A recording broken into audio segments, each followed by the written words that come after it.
Hello! We're fucking back. We are acing the attorney shit, bro. It has been...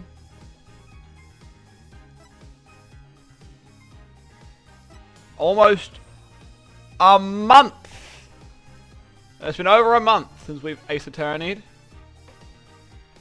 No, I got data. I've been wrecked waiting for this as well. Don't even worry about it. Hold on, I'm gonna you know what? We're gonna stop. We're gonna stop right now. We are going to load at the very beginning because I don't know what's going on. Okay. Here we go. We're gonna restart the case because it's been a month and I am lost. Themis Legal Academy, a prestigious high school with alumni in the highest echelons of the legal world.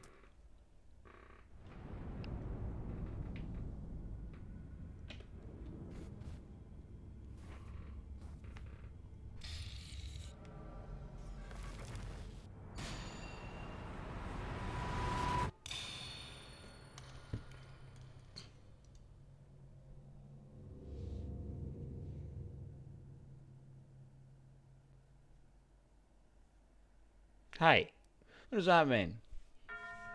It'll make all the difference. Okay. Oh goodness. Oh, I couldn't even get this. Oh no! I'm gonna be late! That's bad. That one's bad. That sucks. Okay, that sucks real bad. Yuck. Oh, finally! That's bad. No, that's bad. That's bad. So this is it. The illustrious Themis Legal Academy. This is the place where many distinguished lawyers and prosecutors got their start. Now you are correct. I'm pretty sure I was only like a minute or two in anyway, so it's fine. My boy! My newspaper Mr. Riot had got his attorney badge back. He received a call from his school asking him to pay a visit. Mr. Riot brought us along hoping we'd learn something from the experience. But no, I had to go on blow up by getting here 30 minutes late. At least, it's not all business today. After all, today's their school festival. No, you are right.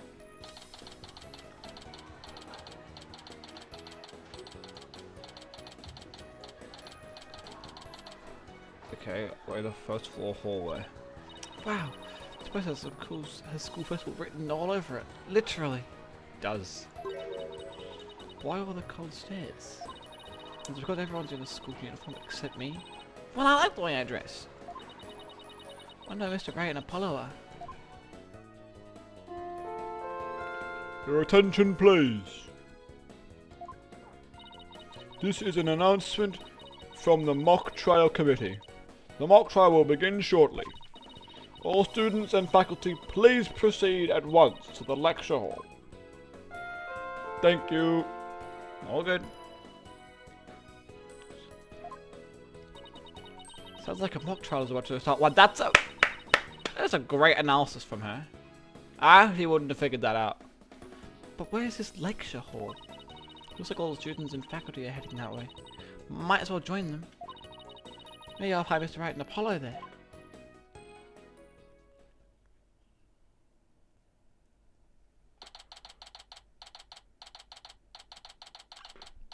Okay, this looks like the place where I was at earlier, so I think this is about where I walked to. Okay, good. I missed nothing. This must be the lecture hall. Wow, they could spend some serious money on this place. This shit court can't even compete. Hey, Athena, over here! Is it my boy? It's our fellas! Ah, Mr. Wright, Apollo. I've been looking for you two. I'm so sorry I'm late. Nah, my boy doesn't care. That's all good. Sorry we couldn't wait for you. But we didn't want to be late for our meeting. Lucky for you, the person we're supposed to meet also seems to be running late. Mr. Wright, Mr. Justice, it seems Professor Corte has yet to arrive. Yes, it's this guy. How unprofessional. What? Unprofessorial. Of her to keep visitors to our esteemed institution waiting like this. I shall make her write a I will not. Oh? Who do we have here? Oh, right, yeah, and you haven't been introduced yet. Ah, yes. You must be the young lady Mr. Wright was telling me about. I am Aristotle Means, a professor at this hall of learning. I oversee the lawyer course here. It is a pleasure to meet you. I'm Athena Sykes. I recently got my about myself. It's nice to meet you too. How wonderful. So vigorous and vivacious. You just earned yourself a gold star. Yay! That is a disgusting face. Wow, thanks. That big smile of his is kind of scary though. Indeed. Looks like the mock trial's about to begin. What are we going to do about our meeting? Oh, speaking of the mock trial, do either of you know what it's about? Oh, but I had thought we had sent a pamphlet to your office. Right. The pamphlet. Whatever happened to that? You won't be seeing it again. Tracy used to use it for the old rip it up and restore it trick. Unfortunately, it didn't work as advertised. Well, it seems I'd better explain the situation then. Thank you, Professor. Alright. Now, does anyone have any questions? I do, Professor. Could you tell me all about your school? What an excellent question. Here's a gold star for asking. He didn't do the dumb smile this time. Our academy has 3 courses to choose from. Students seeking to be lawyers take the lawyer course. Likewise, budding prosecutors take the prosecutor course. And future judges, the judge course. I don't know, man. Wow, you have everything here for someone who wants to seriously pursue a career in law. Yes, well, that's what makes the school special. And today, even more so. After all, we are to be treated to a lecture by the legendary attorney, Phoenix Wright. That's my boy right there. We can't wait to hear all about his return to the legal profession. You're giving a lecture, Mr. Wright? But you're not even a professor. Yeah, well, I'm just giving them what they want. Today's plans. Do you even know you were meant to be giving a lecture today? Yeah, sorta. But I came early because I was supposed to have a meeting with the head of the judge course. Constance Court? Okay. Come on now. It's been a whirlwind of a morning. Let's leave it at that. Professor Corte, she's a wonderful instructor, but quite punctual. Oh, so that's who's late. From what I've heard, our esteemed Mr. Wright here is scheduled to hold a training seminar tomorrow in addition to today's lecture. A training seminar? For lawyers? What exactly does that involve? Why, it involves the very skills that make a lawyer a lawyer. The arm angle when shouting objection, proper way to strike the podium, how to project one's voice, and most importantly, how to bluff your way to victory.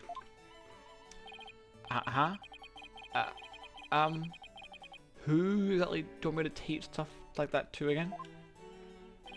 What a wonderful question. You just earned yourself a gold star. The great honor of taking a seminar by a famous lawyer and a famous prosecutor. Oh. Miles Edgeworth, question mark? That is what is at stake in this mock trial. The crown jewel of the school festival.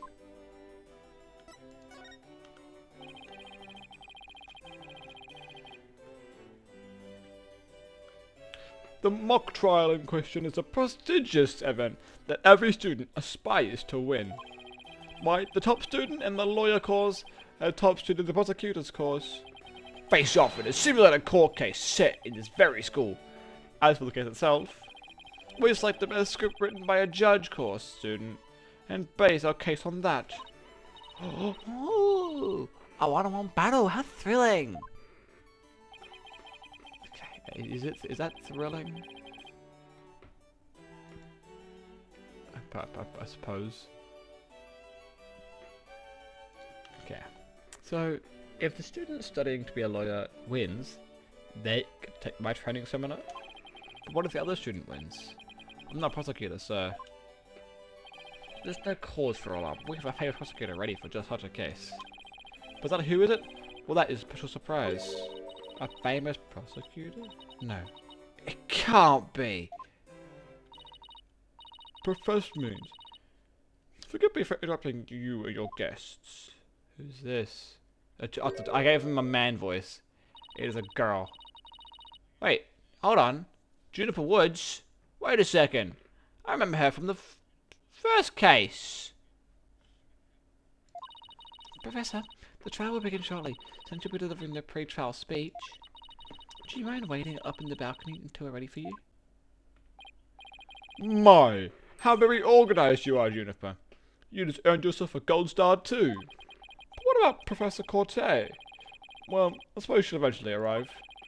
Unless she's dead. Now then, I trust... You will look after our visitors, Juniper? Yes, of course, Professor Means. Juniper Woods, is that you?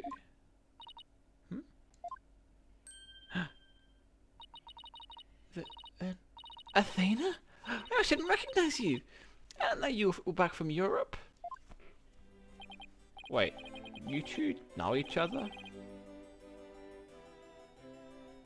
Now that's a coincidence. Indeed it is. Consistent world building. We're a big fan of consistent world building. Looking amazing. We've done each other since we were kids. We're like best friends, right, Jeannie? Yes. Well, we live close to each other, so we used to play in the forest together. Yeah, like a lot. Why don't you look at me? I guess I shouldn't be surprised, since we haven't seen each other in a long time. Anyway, we're supposed to go wait in the waiting room, right? Not that I wouldn't mind taking the mock exam trial you're putting on today. Unfortunately, the mock trial's only for students and faculty. There's one seat reserved for Mr. Wright, but no other options are allowed. Yes, I'm very sorry, but it is part of our student curriculum after all. I hope you won't mind remaining in the waiting room until the trial concludes. Oh, that's too bad. I was hoping to learn something new today. No. I'll tell you what, Apollo. Why don't you take my place? What? Really? Sure, besides, I'd like to meet with Professor Corte as soon as he gets here. Oh, no fair. I want to see the mock trial too. Sorry. I'm going to let Apollo pull what little rank he has. If it's okay with Professor Means. But of course, Mr. Wright. If that is what you wish. How kind. It's settled then. We'll expect a full detailed report, Apollo. So pay attention. Being the new kid sure stinks. You'll be okay. If you would please follow me, I'll escort you down to the waiting room on the first floor. Okay. Waiting room gaming.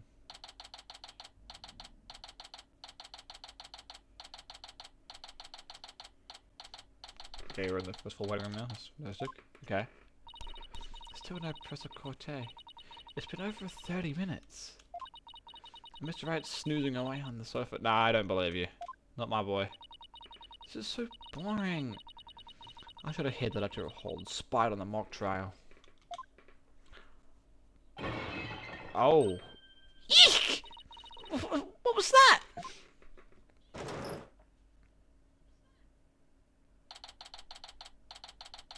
Uh-oh. Famous Legal Academy. first floor hallway.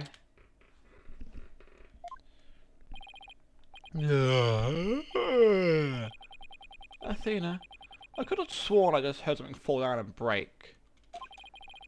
If you go running now, they'll think it was you. Well, it wasn't me. They came somewhere outside. Oh, well, we better go have a look then. Seeing as everyone else is in the lecture hall. Okay. Investigation time. October 24th. Legal Academy. Outdoors stage. Is this stage for some sort of concert? Kind of reminds me of a courtroom. Yes, that's because this is a courtroom-based school, my friend. Wait, Athena. Behind the witness stand. What? A dead person. Oh, she was shot in the foot with an arrow. Oh shit. Eek! Professor Corte. Professor Corte, can you hear me? Professor! Wait, that's who we were supposed to be meeting with. It looks like our meeting's been cancelled for us. No, wait, this can't be real. Oh, but it is.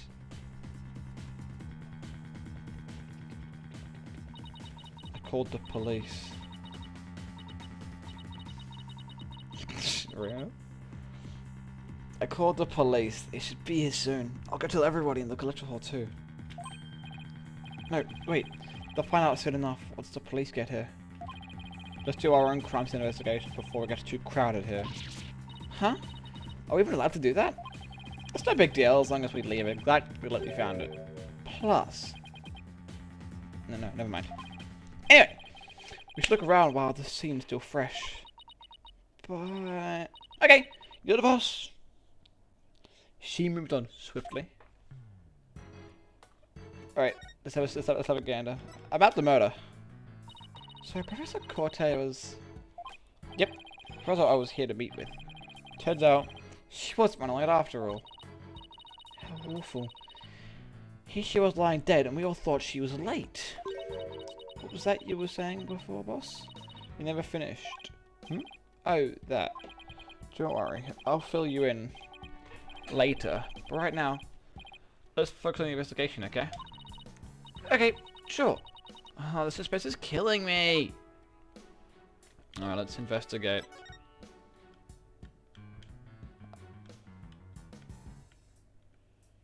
Okay, well, I guess...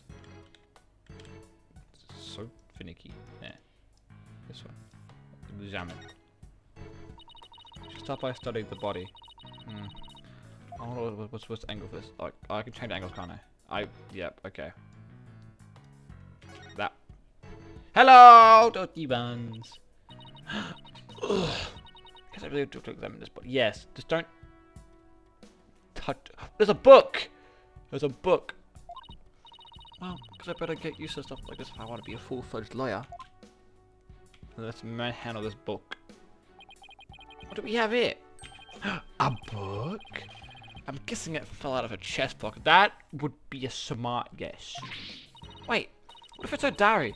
That's the type of thing that girl has. I did, I promise. For a while, actually. Okay, I'm a good boy. Okay?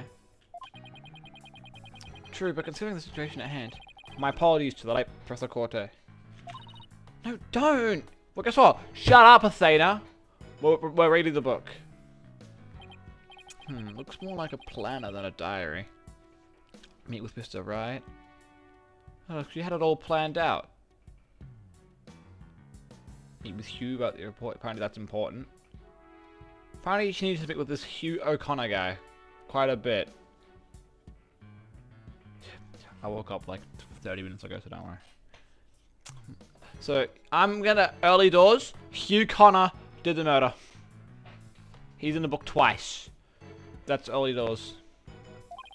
Every page seems to have the exact same sword mark printed on it at that. I still think our girl deserves her privacy, but this may help solve the case. Correct!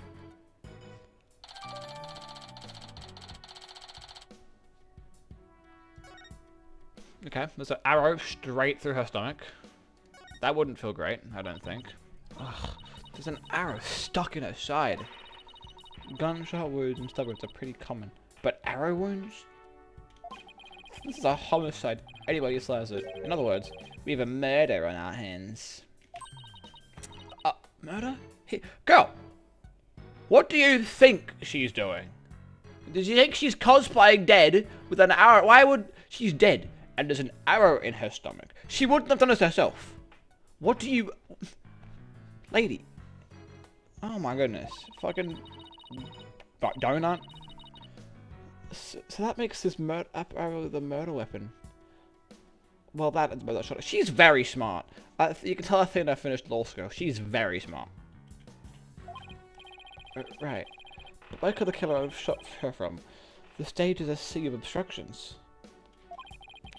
I'm no expert on archery, but it can't be easy to hit a target with this much stuff. Well, she wasn't... Wait! Everyone! Hold your horses. I have witnessed her hands. That is a rope mark. She was... That's why her hands are above her head. Means she was brought here from somewhere else. Yeah, I was busy looking at the bullet wound, okay? The arrow wound, okay? Shut up. Shut up. Is it possible to kill someone by stabbing them with an arrow? I mean, yes. But I think that's not what happened. I'm not sure. Guess we better do some more investigating before we take conclusions. Now, I want to go to the hand. Wait. Hand. Shut up! I made one grammatical error and I get bullied. Leave me alone. I didn't mean to say bullet wound. Okay, I'm used to bullet wounds in games, not arrow wounds, alright? Notice anything strange about the body? You would think so. Apparently Athena didn't learn about ancient history. She didn't know that arrows are quite commonly used to kill people. So, we'll give her a pass, because she's English. She was in England, so, you know. Okay. Now, anything I think of strange about the body? Take a deep breath and take a good look. Well, now that you mention it, there's no blood around it. Yeah, the victim's body is cold and... Also that also would be a defining factor that she wasn't killed here. There's no blood. You know what? You know what? Athena might be smarter than me. I'm sorry, man. I'm sorry. Yet the victim's body is cold and rigor mortis. I don't know what rigor mortis means. Has already started to dissipate.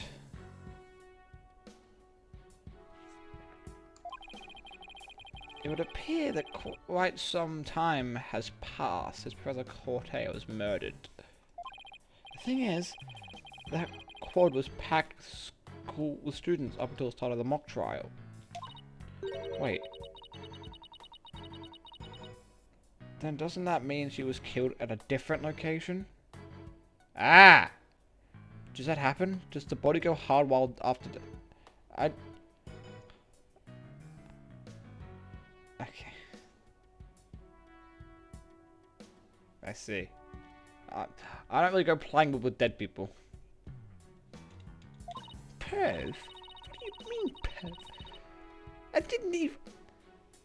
Okay, dude. Oh, I know. The killer... That is correct! The killer moved the body here while everyone was in the lecture hall. That's a definite possibility. That is what happened. No, there's anything else. I see. You're very smart. There are dark bruises around her wrist. Yes, there are dark bruises around her wrist. Indeed. Yeah. The professor was probably tied up with something. Oh. My goodness. Eventually her wrists were unbound, and as she reached up the stretch, she was... Girl! Athena. No, please. No, good. Your theory's shit. Well, there's not exactly a lot to go on.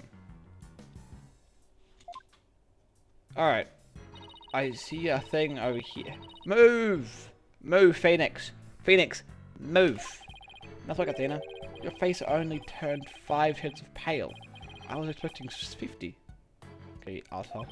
We should probably take a picture of this crime scene just in case. Okay, I'm on it. Girl. Doctor time. Say cheese. Cheese, and I thought I was the only one with a sense of humor. I think that should do it. Move, Phoenix! There's a thing behind here. Look, this is broken. I want to investigate. Piss off. Alright, let's take a better look around the area while we wait for the police to arrive. Move. Okay, well, just bring me to it anyway. I was gonna investigate because I was too smart. You fucking... This pile of rubble sticks out like a sore thumb. Looks like a broken pottery or plaster. Maybe that is the source of the noise we heard. Pending decoration of love. Probably declaration, probably. Of love. Rocks campus. Okay. There's Juniper Woods. She's there. There were supposedly 2 statues on the stage. I don't really recall hearing that a co-ed from the Fine Art Club had made them. There were 2? Last thing over there is to remain the other statue. This could be related to the case. Let's take a closer look. Indeed. Let's inspect this magazine. Something buried in rubble. The famous Herald? Wait, we shouldn't disturb it. Let's just read what we can. I am correct. Final act in torrid love triangle centered on campus she-devil Juniper Woods.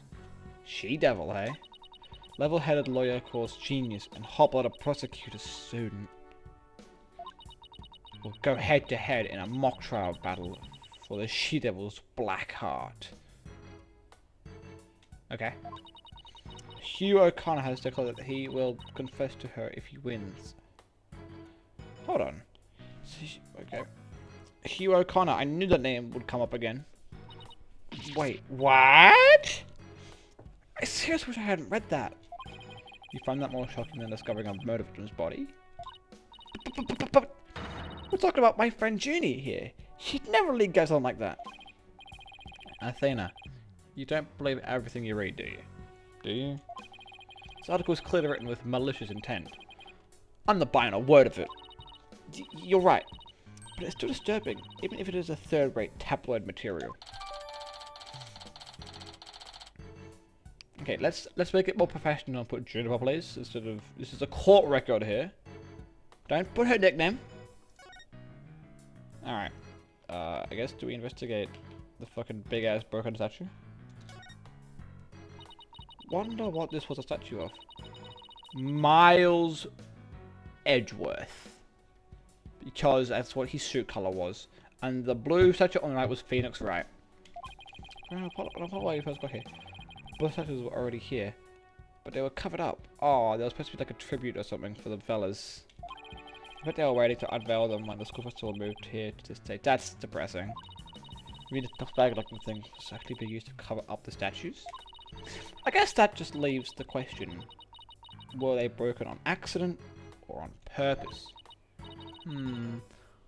What a puzzle this is. Indeed a puzzle this is.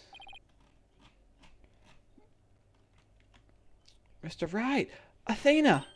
Oh, here comes Apollo. We've never seen someone move so fast. Hey, bud. Listen! Something big's happened! I was at the mock trial when the police announced a body had been found on campus. Wow, what? No way, a body? Where? That's right, and we're the ones who phoned it in. We found Professor Corte dead behind the witness stand over there. What? Can you show me? I can. There she is. What the? We already had a quick look at the body. It's definitely a homicide. Once the police get here. No. I know it's a homicide. I'm shocked because it's the same. Exactly the same. It's the same? Ooh, what the heck is this fucking jam going? Whoa there, Apollo. Take a deep breath and explain what you mean. It's the same. The body, that is. It's just like how it was in the mock trial. Oh. That's suspicious. What? It's like the mock trial? I know, it sounds crazy, but the body's location and position, the murder weapon, the lack of pooling blood. It's the exact same. It's all exactly like the mock trial. Oh, you're kidding me, right? It can't really be all the same, can it? Well, Apollo did say so with his own mouth, so I'm assuming it'd be close. I thought that was at my house, and I panicked for like a whole second. It was outside. It was okay. Well, it wasn't. Good theory, but swiftly disproven. My theory is still on the cards. I'm still thinking it's Hugh O'Connor for now. It seems accurate. The whole school's in an uproar. There won't be any more classes today. I fucking hope not. A murder on campus. That's the last thing I expected at the legal academy. Yeah, it's a bit of an ambitious place to do a murder. In a place full of budding lawyers. I'll go to Professor Means what we just observed when we discovered the body.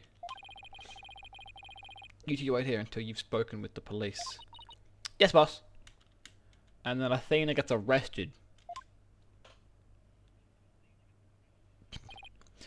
I can't believe this is happening. I can't believe you have to wait around here. I can't stay still at times like these. I hope she hasn't fainted from the shock of this whole thing. She hasn't. Ah! Athena! Athena! There you are. Ginny! Am I glad to see you? I was worried that... Don't worry about me. I'm a student council president after all. Yeah, you are. I need to be strong. Student council president? Wow, I'm impressed.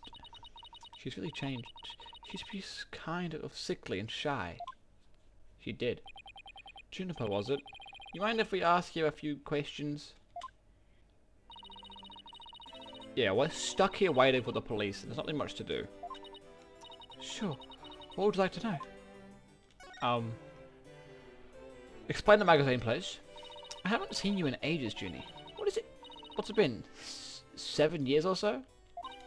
Yes, and I remember how you were always there for me, Athena. Maybe it's just me, but I want to ask you why you seem so distant. Remember how you used to call me Athena?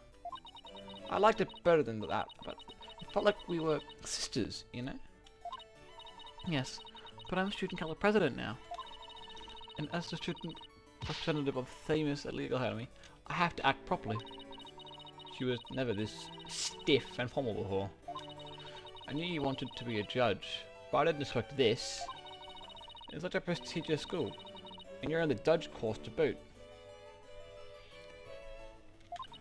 Yes, and Professor Cortez had been in charge of it until, well, you know.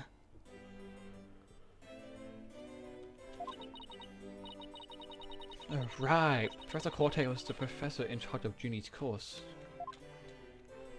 Constance Court. What sort of teacher was Professor Court? If I had to sum her up in a single word, I'd say she was amazing. Okay, that's fair. Isn't that nice? I thought you must always seek the truth. That was her mantra. And she used it in trying to fix what was wrong with our school. She was a beacon of hope in this dark age of the law. What's wrong with your school? What did you mean by that? Oh, nothing. Never mind. Okay, suspicious, suspicious. Am I imagining things, or did I just detect something in Juniper's voice? You did indeed.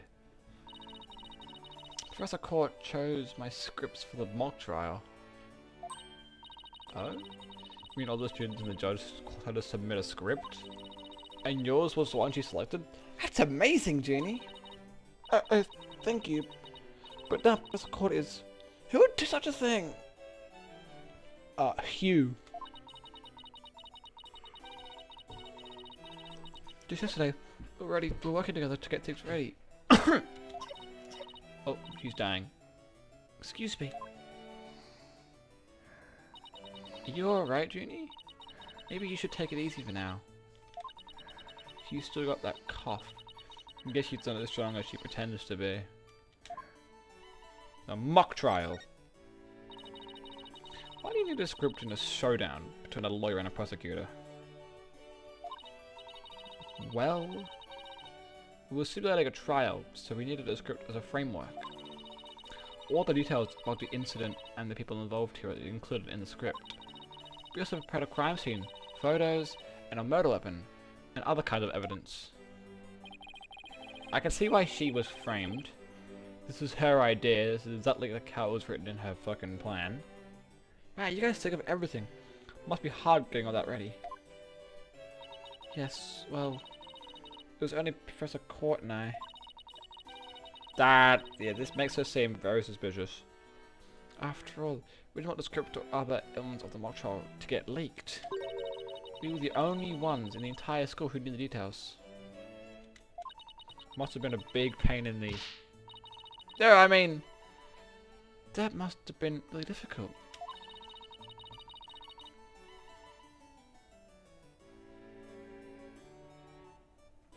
I wrote the script so that the case could go either way.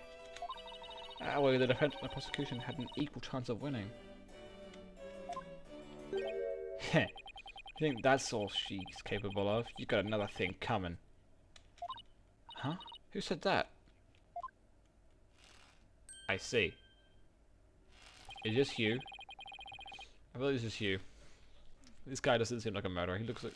Or maybe, actually, he looks kind of finicky. Yeah!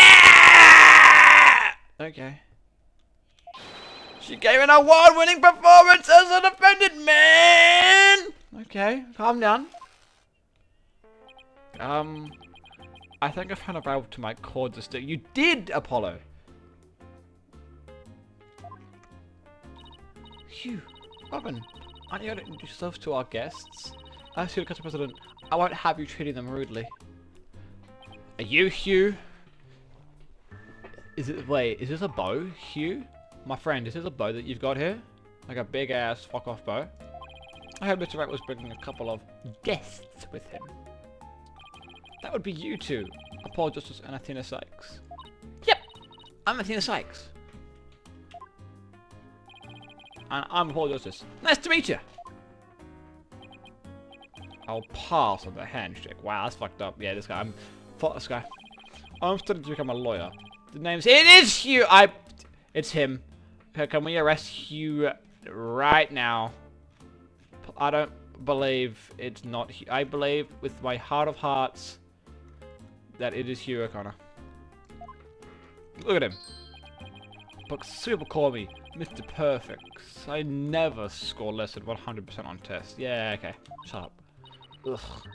Most pretentious introduction ever. Real? And what's with his hand? Is it glued to the inside of his pocket or what? Yeesh! Let me be the first to apologize for Hugh's totally rude introduction. Sorry! All good, man. Now here's my intro. I'm Robert Newman. Okay. Sorry, man. Sorry, man. Too quick. I'm studying to be a prosecutor, like the really cool kind that nails the bad guys. No! Where's the sincerity? So he makes pottery too? And what's with that bracelet contraption for? Judy sure has made some usual friends. These two are the lawyer and the prosecutor in today's mock trial. And even though I wrote the script, I also played the part of the defendant. Just like you're going to in this trial. Final act in torrid love triangle. Campus on she-devil Juniper Woods. Level-headed lawyer, court unit, and top-order prosecutor core student. We'll go head-to-head in a mock trial battle for the she-devil's black heart. I see. Wait, these two are the guys who supposedly have a training thing for Junie?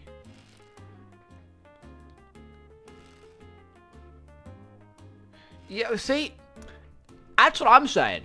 Either if this guy is the guy, he's got fucking balls of steel. Or he's an idiot. Juniper, come on. Your role's way beyond that. That's right! The mock trial's to start. She's also in the event school festival's main event. Live on stage, Juniper Woods! The crowd goes bananas, woo!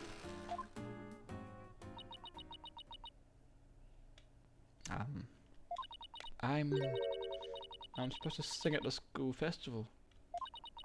All of the other girls were too embarrassed to try out, so... My Junie's singing? On stage in front of people? Wow, she really has changed. Alright, what else? Your performance. I was responsible for making everybody's stage costumes. Oh my god, it's the girl from the what's her name?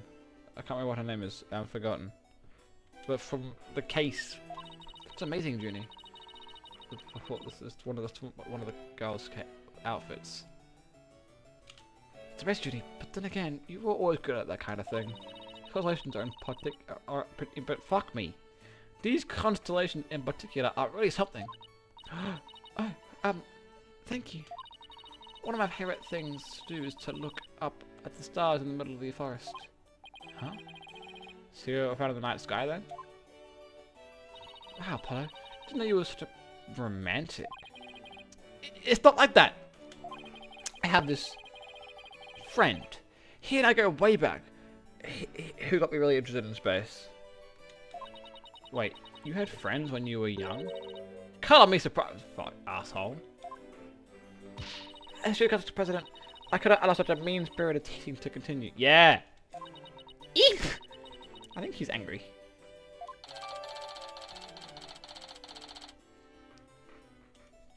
Okay. These costumes were no problem. But as for singing, I'm not sure I... No! You can't do it! That's right. Anyone who says otherwise will have to answer to me. It's like a chivalrous love triangle. A damsel in distress and 2 knights in shining armor. I don't know if I would call this guy a knight in shining armor. He's more of like, you know, a jester. Maybe that famous Herald article. I'm sorry. Please forgive me. Listen, blame this guy, okay? Maybe that famous Herald article wasn't too far from the truth. Speaking of the latest news, I wonder how the mock trial turned out. So, who won? So, how did the mock trial end? We were just about to reach a verdict when the police arrived. Now I'll never know how it would have ended it. I guess that's what happens when there's a real murder during a fake murder trial. And right before the verdict? Talk about bad timing. It was this close, man! I bet I would have won! But I bet the defense was doing... But I bet the defense wasn't doing too badly either, right? You were there, brother. Twice you got the bar exam just on speed dial. We'll settle this with some other time, and I assure you, I will win when that time comes. Like, I'm gonna let that happen! I don't think so! I hope they don't end up hurting each other. Yeah, bro. Oh, don't worry. The three of us have been good friends since we enrolled here. We even have proof of our friendship. Proof? Like physical evidence proof? Yes, we're studying for a career in law. And in the legal world, evidence is everything. Yeah! As long as our friendship lasts, we can bet... You can bet we'll be... fuck me. You can bet we'll be carrying them around. Ah. The famed famous legal academy ingenuity at work. So what exactly is this proof of friendship anyway? Well... It's a secret, and if I show you, it would be bad luck. Ah. Okay. I knew it. There's definitely something. Some discord in Junie's voice.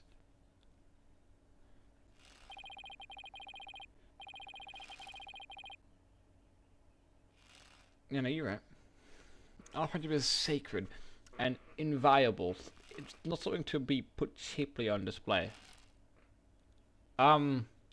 This guy is sweating his ring off, so there is something suspicious of. There is something sus among us right now. Proof? We don't need no stinking proof. Us three are friends forever! I can hear Discord and their voices too. But they're talking about their friendship. What's going on here? Something wrong, Athena? No, it's nothing. For now. Alright then. Hey, isn't that... Everyone stay right where you are! Don't move a muscle! Mr. Fulbright's back. Detective Fulbright? Is something wrong? Why, what isn't my little lawyer friends? Sorry, but this project will have to wait. Juniper Woods, you're under arrest. I fucking knew it. For the murder of Constance Court. What? Wait a second. What's going on here? Why are you arresting Junie for? Please, Detective Fulbright. We're involved in a case too. Aha! So you're the lawyers the dispatcher said were on first scene. We're first on scene. Can't read. I can't tell you everything, but I will say this. There are two major reasons for her arrest. She was the only person who knew of the frickin' details, and they happened exactly like they happened in the mock trial. Number one. That's what led somebody to where the body was.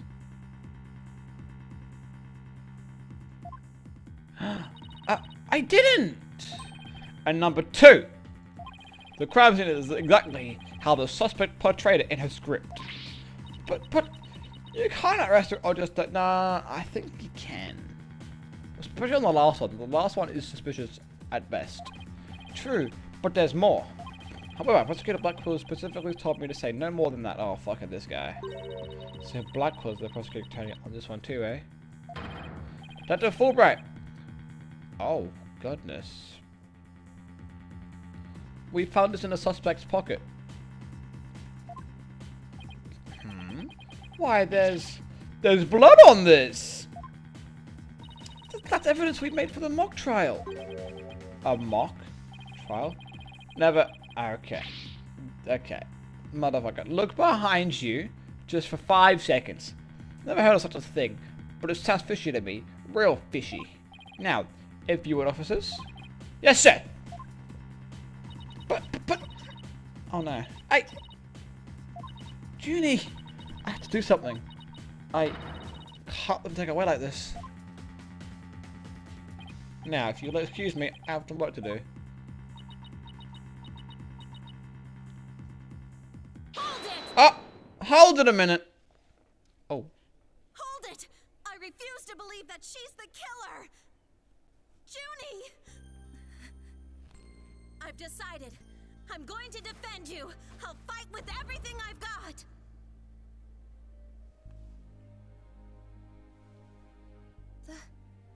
Athena. Junie, it's good to hear you say that name again. Oh, isn't that sweet? Hey, it's not your bonding time, but, aren't you rather new to all this? You're barely even a lawyer.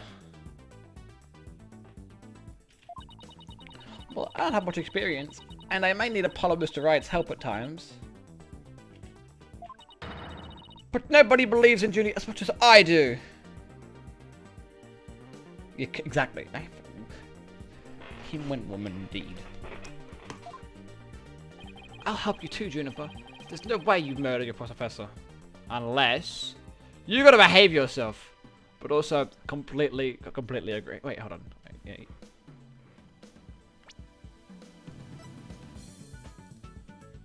Okay, yeah, I think we're fine. I think we're fine. Okay, I think we're okay. Actually, let me just make sure. Is everyone above the age of not... Okay, okay. Well, it's pushing the limit a little bit. I'm a little bit scared. But we'll pretend. Athena! Apollo! Thank you both. I'm counting on you. We've got your back, Junie. Don't you worry. Guess things worked out after all. Isn't that nice? Now that you have your lawyers, Miss Woods, it's time for us to head back to the station.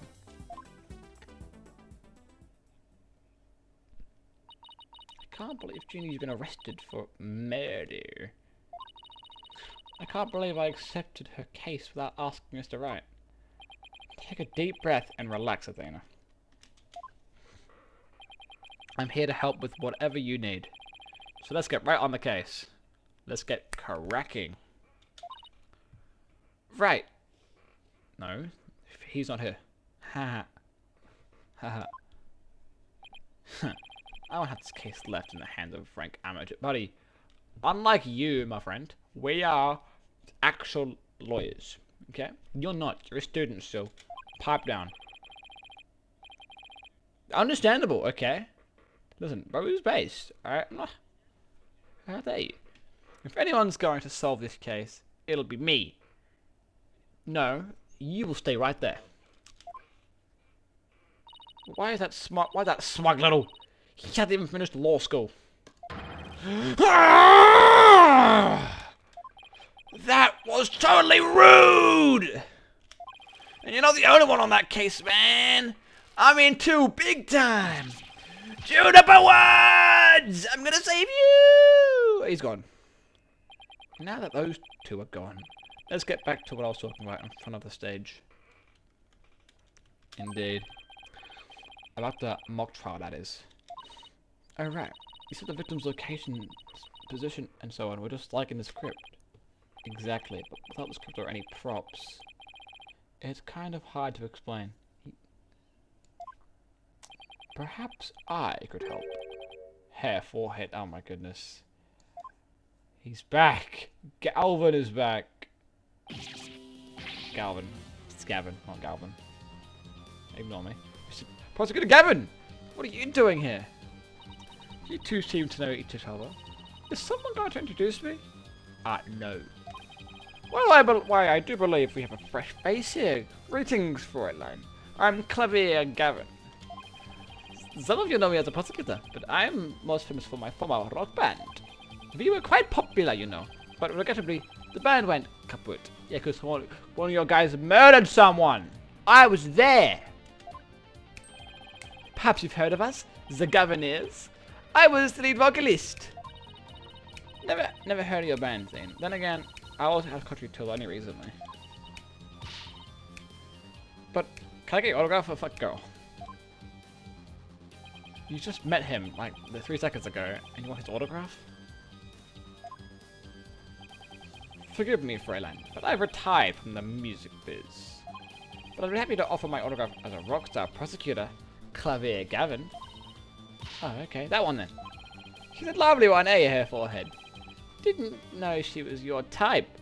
Oh, hold on. She's the newest member of Write Anything Agency. That's all. Nice to meet you. I'm Athena Sykes. A pleasure to meet you too, Athena Sykes. Now that there are rumors out, now that our interests are out of the way, I'm sure you have some questions for me. Yeah, her forehead? I guess I probably do. Why are you here? Wait, was he the... Did I get cockblocked? I thought it was going to be Edgeworth. If this guy is a cool expert prosecutor, I'm depressed. So what are you doing here, Prosecutor Gavin? Me for some reason as your boss. For fuck's sake! No one cares about Mr. Gavin here. I'm here for the same reason as your boss, to give a lecture and a training seminar.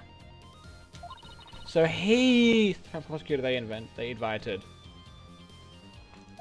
And I have another crucial role to play. The governors are getting back together for a one-time performance. But no, you don't. You don't care about Gavin. Do not lie. No one cares about Gavin, bro. Look at this guy.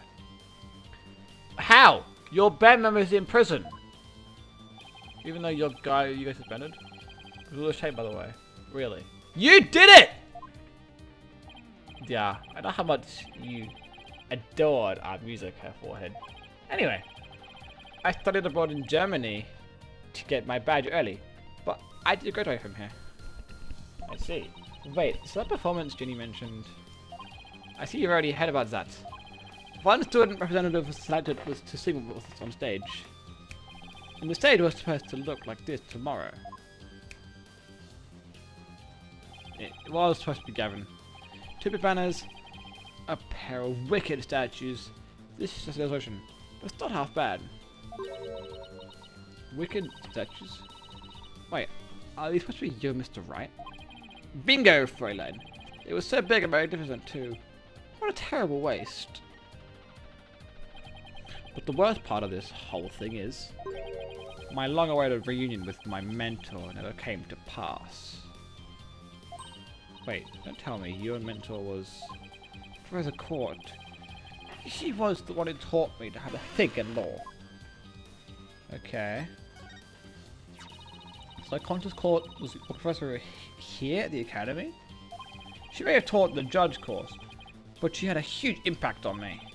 She was fond of the saying, the end is only justified through proper means. She wouldn't tolerate dishonesty, and always revered what was right beyond all else.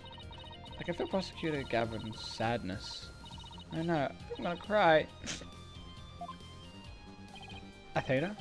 Are you tearing up? I can't blame you. Prosecutor Gavin owes a whole lot of who he is, Professor Corte. Exactly. So as you see, we are both joined in purpose, so to speak, yeah? Now, let's rock this place hard. Oh.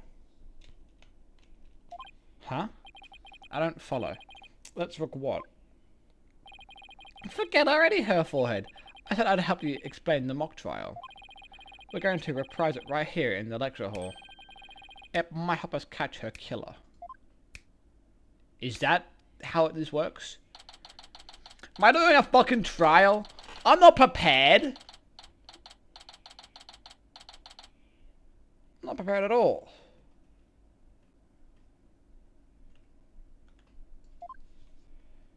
Okay. Apparently I'm doing a fucking reenactment of the murder now.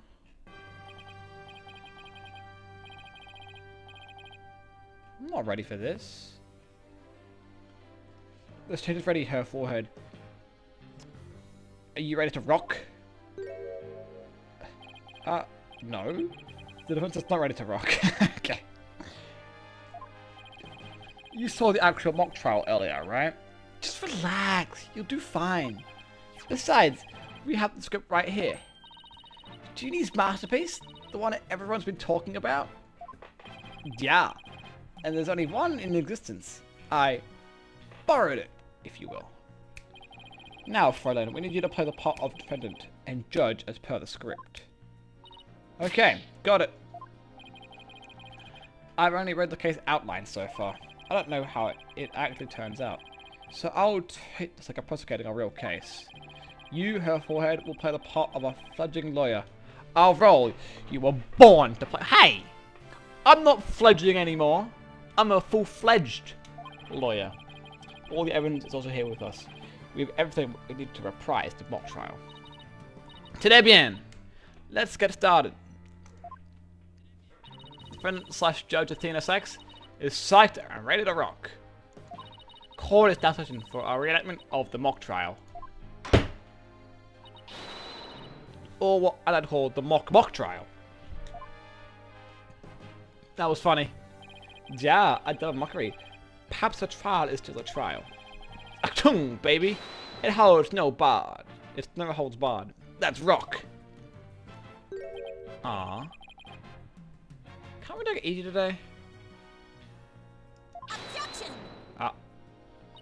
It may just be a mock of a mock, but there's only one way to compete. You play to win. Why am I doing it? Okay. Oh. So remember, each time I catch you slacking off, I'm holding you in contempt of court. Great. I judge that voices her own objections and abuses her judicial powers. Fantastic. Summary of the facts. Oh, I'm not doing anything. Okay, I'm not objecting to anything. I'm just here explaining the court case. Okay. Now then, Prosecutor Gavin, your opening statement, if you please. You got it, Fräulein. Judge. Our case is set in a school very much like this one. The victim, a professor. A female. The defendant, an archery club member. Huh. Also female. Oh me, oh my. I'm innocent, I tell you. That's some seriously bad acting, Fräulein. No, it's very good. Anyway, the victim's body was discovered in the middle of the quad.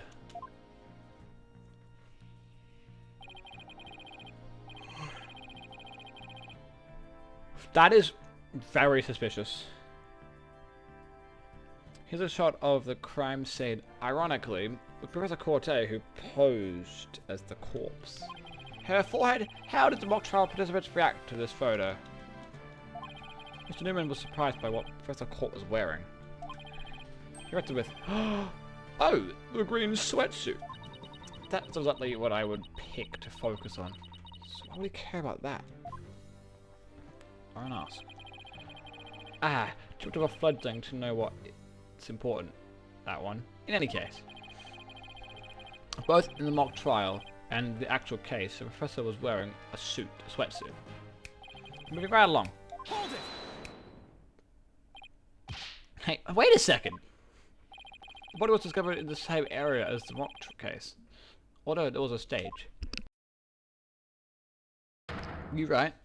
Plus, the murder weapon, an arrow, and the lack of blood are also the same. That's right, and therein lies the significance of this mock trial. So let's keep rocking it hard, just like that. Before the crime occurred, the defendant was to meet with the victim in the quad. Let's see here. When I arrived at our meeting place, I found a person with an arrow in her stomach. But it wasn't me, I didn't kill her. You don't have to hammer it up like that, Athena. It's called getting out of character, Hair Forehead. Don't be such a wet blanket. Right. Let's see. Oh yeah, did Hughes said a frail co-ed used her bare hands to stab her professor with an arrow? I don't think so. At the time of the murder, a male student was seen holding a bow in the archery club room, which has a clear view of the quad. He shot the arrow into the victim before my client even got there. Objection!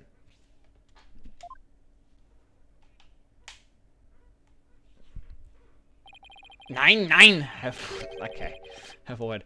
That bane swagger does not suit you in the least. Order! Order! Order! Especially you, Mr. Justice. What do you mean? Me? But I was just trying to get into it like Mr. Eurocker said. The rebuttal. So, the victim was shot from the archery club. Hence, the defendant could not be the killer. That seems to be the defense's assertion. Prosecutor Gavin, do you have any objections? The autopsy report notes that the edges of the victim's wound were unusually ragged. Could such a physical trauma possibly result from an arrow shot from a bow? 9! I believe the victim was impaled with the arrow by hand, post-mortem. In short, the real murder weapon was not the arrow at all. When the weapon was prosecutor, he had a tough time determining the real murder weapon. Well, he's just a student. I'll warm up act while I am the real deal. The headliner, so to speak. The true murder weapon was most likely the owl that was left in the art room. An owl? What's that? An owl, you say? What might that be? It's kind of a tool used for poking holes in paper, wood, and other materials. It's kind of like an ice pick. I have a photo of here. The same thing that was in her pocket. Gross. It's all body up to the handle. Please tell me it's just paint. Most likely, Fräulein. Pretty realistic, yeah. Let's pretend it's real blood for now. I love pretending. The defendant's prints were lifted from the murder weapon. Furthermore, traces of the victim's blood were discovered in the art room. That's where I believe the murder weapon actually took place. The murder actually took place. So the question now is, how did the body get from the art room to the stage?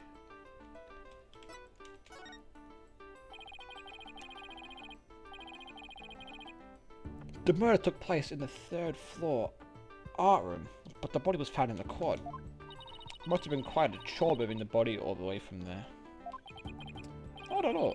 There's a maintenance area around and a storehouse right outside the art room. And a cart used to carry balls was found there. Oh, I think I've seen one of those before. It's a pretty big one. Big enough for a body. A jumbo, yeah. Big enough to fit a person.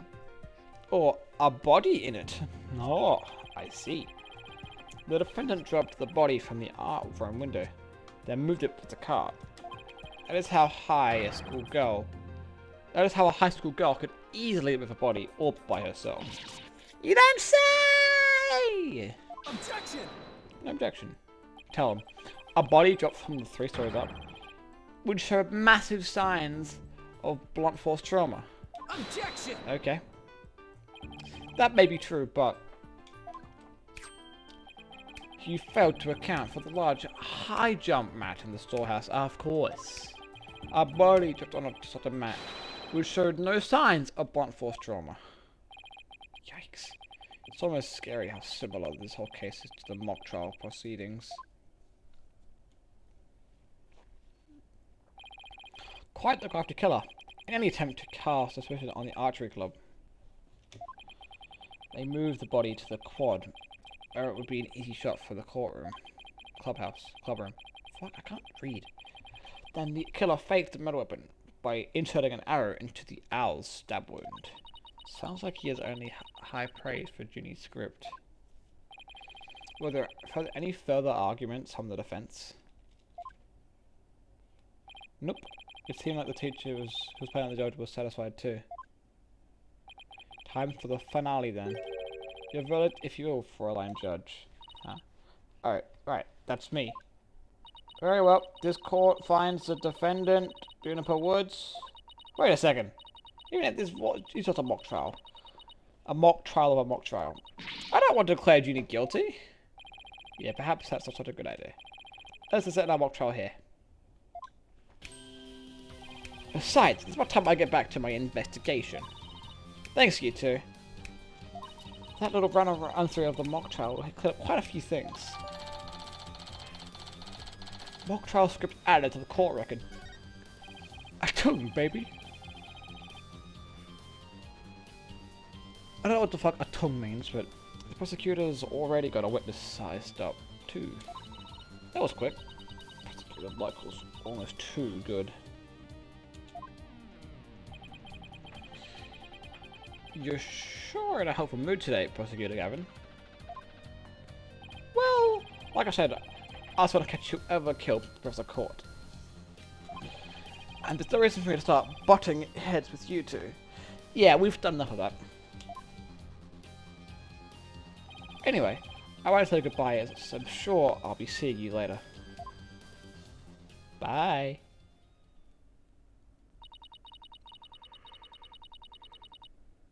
I always thought prosecutors were all a rather scary bunch. But Prosecutor Gavin seems pretty nice. And that's where he gets you. Yeah, he's not so bad as prosecutors go. His brother, though. Womp womp. We should get back to investigating, too. We don't have nearly enough information yet. We also have to tell Mr. Wright that we accepted Junie's case. Right. Looks like we have our work cut out for us.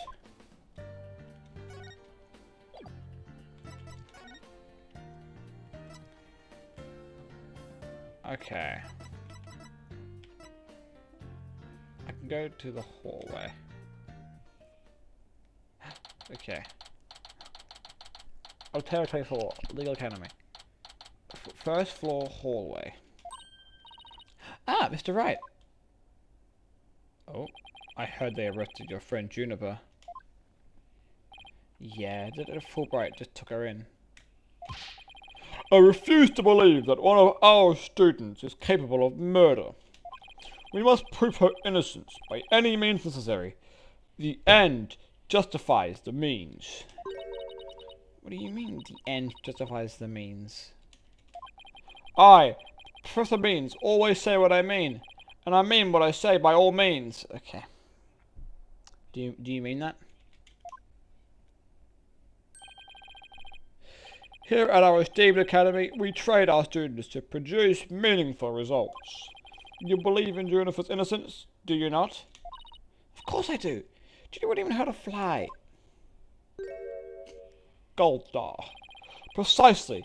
We have justice on our side. The only other thing we need are results. It is the height of folly to endanger your client by failing to pursue all means possible. Sure. I want to prove her innocence, but I don't like the sound of that the end justifies the means part. Well, you are still young and idealistic. It's no wonder you fail to see the wisdom there. There is but one thing to do now. I must personally take up Juniper's defense. So about that, we may or may not have done that already. You're going to take her case, for it means? I may be a professor, but I am still licensed to practice law. In fact, I've even been to Professor Court in... well, in court! No kidding? So were you guys rivals or something? No.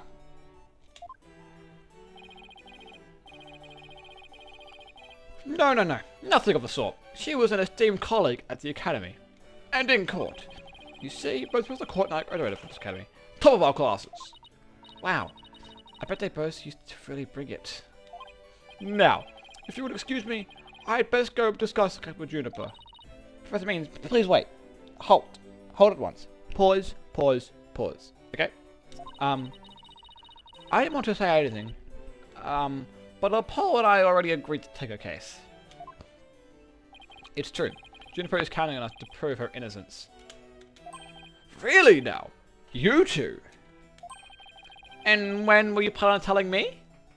Phoenix, this is good. It gets more money for you. This is a good thing. Sorry, boss. I know we should have asked you first, but... Relax. Your friend was just hauled away in front of your eyes. Sometimes you just have to make snap decisions. And I think you made the correct decision. How wonderful! Very well, Athena Sykes. Let me ask you just one thing. As a lawyer, what is it that you treasure beyond all else? That's an easy one, Professor. Seeking justice for my clients. What a wonderful answer. Juniper must be overjoyed to have such a friend such as you. As a professor, I too shall do whatever I may to help her. And if you decide to take the end justifies the means strategy, come see me at once. Let's hope it never comes to that. Now, if you will excuse me. Bye-bye. Well, time's a wasting. You better start investigating, and fast. But first, how about I tell you everything I know so far? Yeah, yes, please.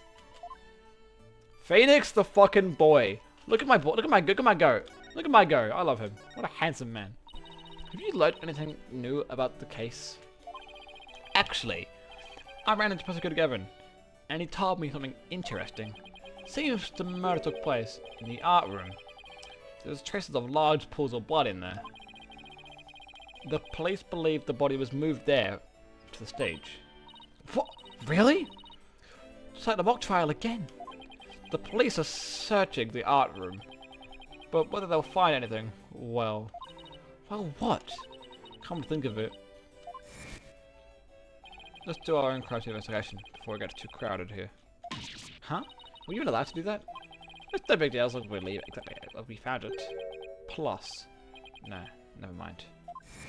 Phoenix, You're holding something back. Now, where was I again? But there's really no need to talk about it right here, right now. I want you to find out for yourselves. About the academy. So, you were shocked by your conversation with Professor Means? Oh, I guess so. Actually, that was pretty shocking. The dark age of the law. I'm sure you've heard those words before. Sure, a number of times. Prosecutors file false charges and lawyers fight back with fabricated evidence. There's a lot of that going around these days. But the question is, how is it related to the case at hand? Training students to produce results. That is the school's policy. Well, that in of itself isn't a bad thing. Right. As long as those results come by fair and honest means. Yeah, but you'd think so. Oh, but what was it the Professor Means said? The end justifies the means? Which means cheat as long as we get the correct decision at the end. That's dog. That's illegal. Don't do that.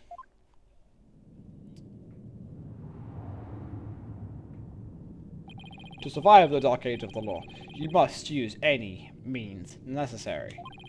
Fabrication of evidence and false charges are unavoidable in the quest for results. That's what they're preaching at here at Famous Legal Academy. But what will happen to our legal system if results are all that matter anymore? Haha, relax, relax. It's just a rumor. I'd take it with a grain of salt if I were you. That's a relief. Can we go in there for a minute? Wait a second. What if Mr. Wright examined the victim's body for a reason? Maybe he was worried somebody might actually tamper with the evidence. Probably was. I think that wraps it up for what I know so far. The fact that this case closely resembles Mr. Wood's script is obviously important. Knowing that, you should probably try and identify what's the same and what's different. Okay, I'll try talking to as many people as I can on campus. Alright, thanks Phoenix, once again. Oh, you're unlocked. There's the high jump mat. And the bag, and the ball trolley. A cat! Meow! Meow! Look! A little guy! Hell yeah. So this is the maintenance area. Let's see. During the mock trial, Prosecutor Gavin said, "We brought the band all the way from the 3rd floor." Well, I see the art room. What in the hell is this room? There's a skeleton in this room. Science room, maybe? The art room is right above here, on the 3rd floor. And that body was dropped from there on a high jump mat from the storehouse. Right, and then he claims the body was transported to the stage in a ball cart. And then... someone else here. Hey, it's Robin. Whoa! You scared the crap out of me! Yikes! Back at you! So what are you doing out here? I'm working out so I can become as strong enough to save Juniper! I don't think working out will help. Like, simply put, don't think going to the gym is great. Love that. Don't think it's going to help you in the court of law. But I'm so worked up. My training brace is almost breaking at the seams. Alright. The girl you like got arrested, so you're cycling this up to rescue her. Yes! Because I'm the manliest of manly men! That's why I work out with my manly brace! I don't know that's manly. Except that I hear some discord in that manliest of men's voice of yours. I don't mean to be rude, but can't you talk without shouting? Okay, Apollo. That's big coat from you, bud. Sorry! I don't want to shout so much! If all possible, that is. which is not at all possible by the sound of things. So do you mind if I ask you some questions as Ginny's lawyer? No problem, ask away! I'll keep him coming, man! Ouch. My ears ache already. This guy's excitable. Robin, could you tell me a little bit more about yourself? You want to know what about me? I'm a second-rate member of Fine Arts Club. The Fine Arts Club? Like, looks like the burger product. Okay. So he helped make that. Okay. Yep. Cut away from the Fine Art Club. Who runs a pair of wicked statues? Yeah, no. Wicked statues? Wait, okay, go. How short do you think our memory is? That was like not even 10 minutes ago.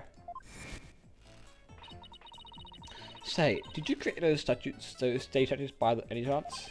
You bet I did. Both of them. Put my blood, sweat, and tears into those things, man!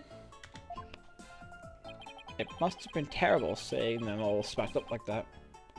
Look at how my boy does not give a schmidt. Nah, I couldn't press record if I let something like that get me down. What do you mean? Press record was the final squad advisor. She was all about the truth and beauty, man. She always said, the only good result is the truth. That end. Only lawyers who seek the truth through legitimate means produce worthwhile results. Yes! I'm totally on your guy's side. She must have been an incredible woman. Yeesh. And you call me Mila when I practice my chords of steel. Because you are.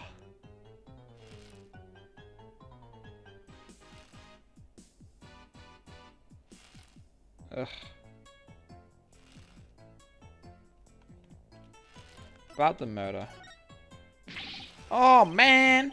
Why'd I see the prosecutor's cause? I mean, how much must I save Juniper from starting to be a prosecutor? Don't worry, I'll clear Ginny's name, you'll see. The three of us had a dream, which so would make it happen together. Prosecutor, lawyer, judge. The three of us would hold fair and honest trials. The dark side of all. Ha! We're gonna put a nail in this coffin, man! Wow, you guys swore to do that? But no! That stupid school rule had to ruin it. School rule? Which one? Anyone with a prior conviction, no matter how minor the offense, they won't be allowed to graduate from this stupid holier-than-thou school! A tough legal academy with even tougher rules. I mean, I guess it makes sense. If you're trying to be a judge or a lawyer, you don't want to be getting arrested. Judy would never become a judge unless I can prove her innocence. And if I fail, the three of them will never realize their dream. It's like someone put pressure on my... It's like someone put pressure on my pressure. Hold on. Is my boy still in the hallway? Okay, he is. Perfect. Okay, I want to get this achievement. Give me a sec. Seems like that sure screwing up school days, don't they? You ever done any extra activities, like school papers or mock trays? Mock trays. Nice, man. Mock trials. Nah, that wasn't my thing. I was an art major. An art major? Then I'd become a famous attorney. Kind of complicated. And when I say kind of, I mean really, really complicated. Oh. He must really mean it. I'm picking up a lot of complex emotions in his voice. Yay, achievement. Okay. Anyway, out of here. Okay. What do I do here? Maybe I...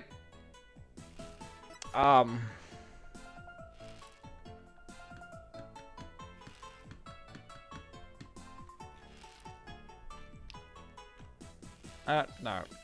Maybe I'll leave. I'll go outdoor stage. Someone's here. Okay. Who's here?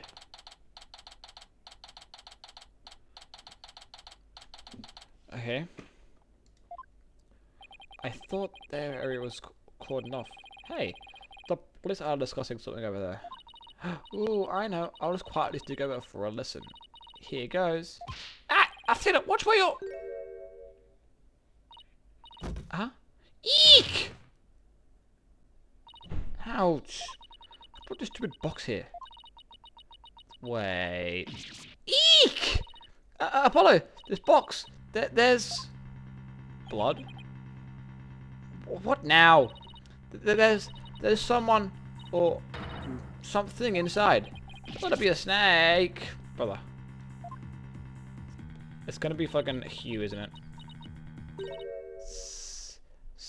Brother. Oh my god, guys! It's a snake. Wait, it's a woman. It's not Hugh at all. You moron for split my cover. What the? There really is someone inside.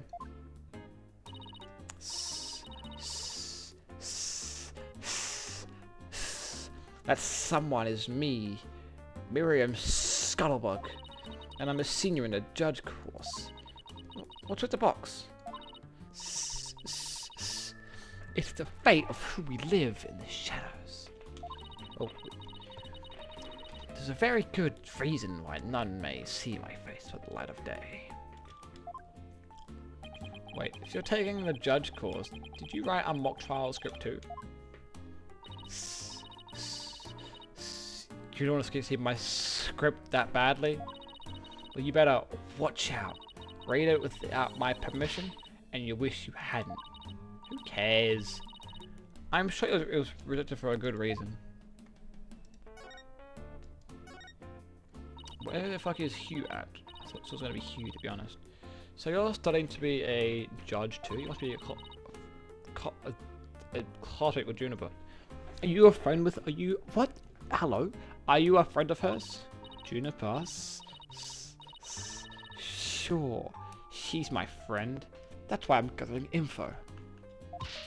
Now, tell me all you know. You know, for tomorrow's trial. No. For tomorrow's trial? What are you talking about? I'm gonna take the stand. Naturally. Well, I want to tell you shit all then! So the witness for the prosecution is somewhere in a cardboard box? That's how I get my scoops. But, right, it's me. No! Wait a second, Miriam. Repeat what you just said. A lawyer with brains as bad as his ears. Poor Juniper. I'm talking about taking the stand tomorrow. Tell me everything you know for Juniper's sake. No, because you're a witness. That's not going to help us all at all. Clear enough for you this time? Wait a second. I thought so. Athena. My bracelet's reacting. Really? That means... A lie? Already? That was quick. I have nothing to perceive here. What am I supposed to perceive? Hand? She's sweating. Nothing.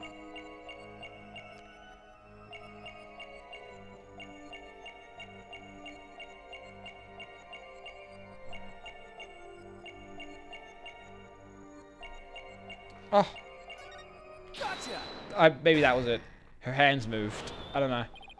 That's strange. You suddenly tightened your grip when you said, for Juniper's sake. Maybe he doesn't like Juniper.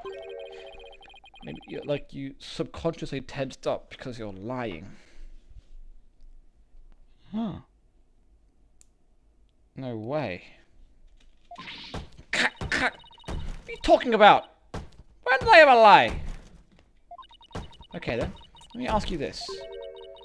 Why are you accepted as a witness? That's an easy one. I'm the editor. Ah! So she does not like her. They're not friends at all.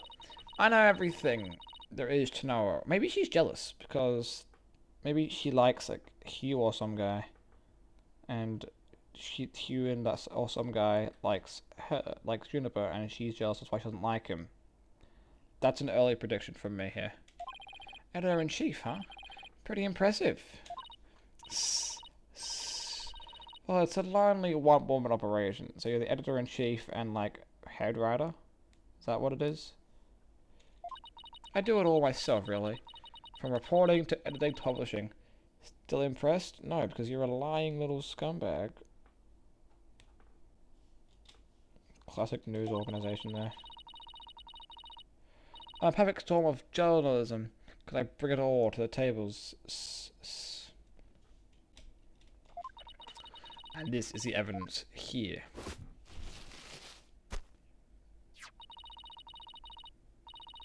An extra edition of the Themis Herald, published to coincide with the mock trial. That was quick. That was like frame 1. The trial hadn't even finished yet. She's already got a fucking whole newspaper article about it. Thanks, Miriam. You've revealed who you truly are. Someone who's never had Ginny's best interest in mind. What? Are you questioning our friendship? Look, you may want answers, but no can do, because what you're saying conflicts with this piece of evidence. Take that! Take that. That's the Themis Herald. The paper I published. What about it? Are you really that dense? Oh, damn! Athena! That's mean. You can't say that. You're supposed to be an adult. You're supposed to be a lawyer. Can't be calling him dense. That's rude. This article is full of malicious lies about Junie. I mean, are they really lies? Do we know that they're lies? Has it been confirmed? Because I don't think it's been confirmed that it's a lie. She could be a player. She's just cosplaying as a non-player. It's definitely not something a true friend of hers would write. No, that is correct though. Even if it is true, your friend don't write that out. Got it all wrong. Ah. Annalise, you just... Is she dumb? Probably. Because she just said that she was the only person who did everything. Another member wrote it all with that one, huh? I don't think so, Miriam. You've been saying it just yourself just a moment ago. It's a one-woman organization. Or did you forget already? Just giving me the info you have. Stupid pawn. Juniper's just using you. I see.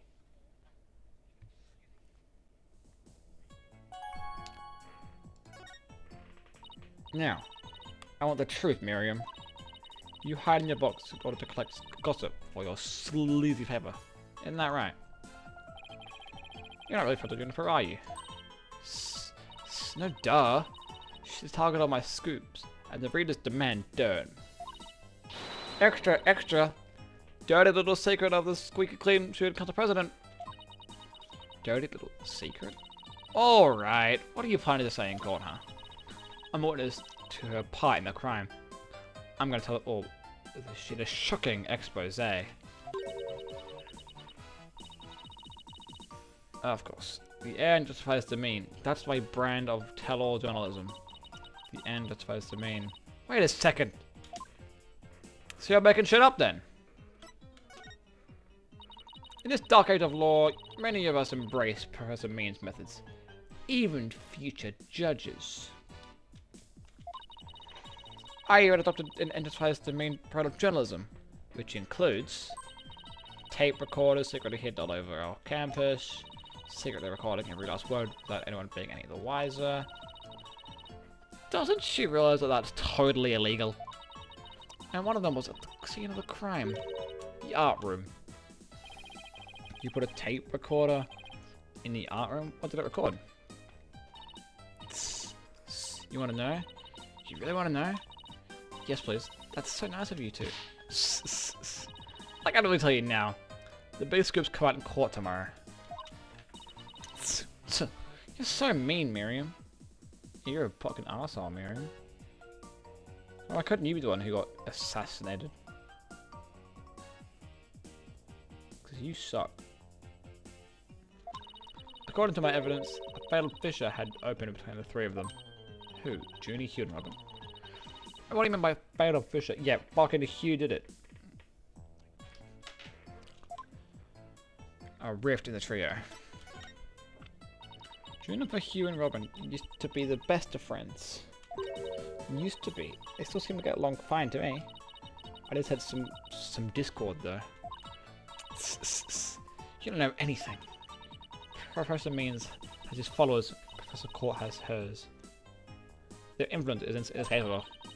You'll find that one of them adheres to that extreme you and Professor Means have. But why would anyone follow that philosophy? How could you possibly understand? You're new around here. I'm assuming... dude. Fucking... This guy... Giga suspicious. This guy... Tracy! This guy... Giga sus. Her... Fuck, that sucks. Big time. I feel like Mr. Hugh is the one who adheres to Professor Means's dumb methods of court trials, and because he loves her. Apparently, these two are close. So this guy definitely goes to his methods and is a bad guy. Miriam, would you feel better if you just came out of the dark into the light? I can see fine in here. You'll be the one seeing the light in court tomorrow. Then you realize how guilty Juniper Woods really is. Ugh. I'm going to cross-examine her tomorrow. But I don't want to know where to start. I don't know where to start. Well, at least take care of whatever we can today. You're right. Let's see what else we can find out. Alright. So, are we done with her? Where else could I go?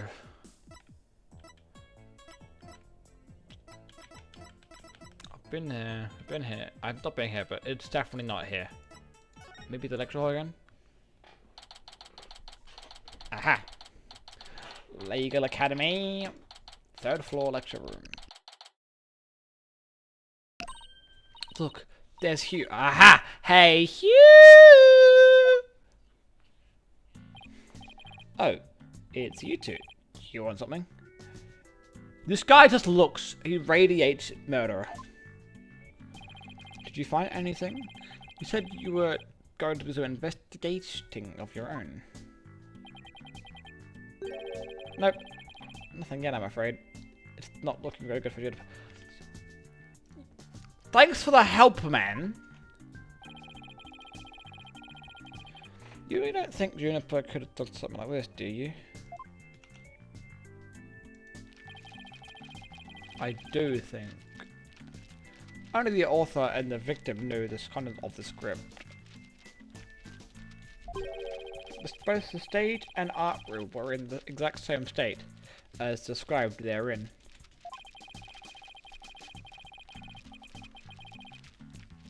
Nobody could commit a crime like that unless they'd already read the script or wrote it. But look. Doesn't mean it's better able to handle this than you. Shouldn't leave it to him. I fucking know it. There it is again. I'm picking up on some discord in Hugh's voice. Hey, Hugh. Would you mind telling me about yourself? Whatever.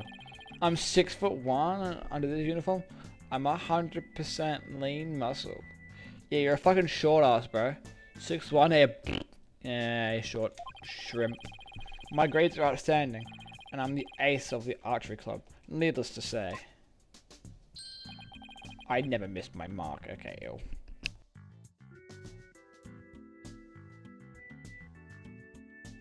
I don't like that. Oh, and I'm incredibly humbled. Are you? How can you even say that with a straight face?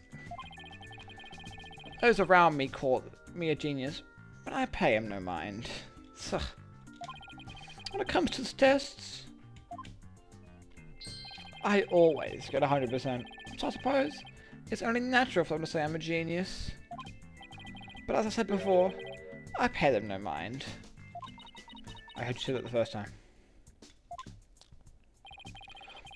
What about the mock trial? It sounded like you were to lose to Robin. Huh. There's a very good reason for that. You see, right before the mock trial started, I saw the body. And you didn't think of reporting it? Hello?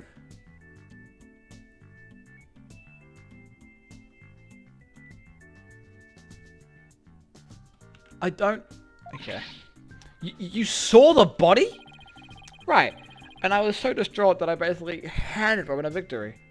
You're sweating. Hugh, do you mind telling us a little more about that? And stop lying?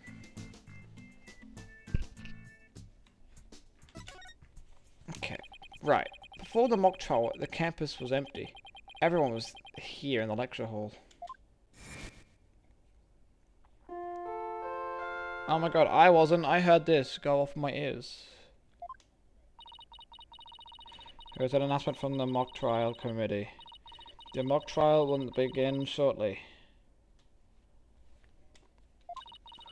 All students and faculty, please proceed at once to the lecture hall. That's right. There was and everyone came in here.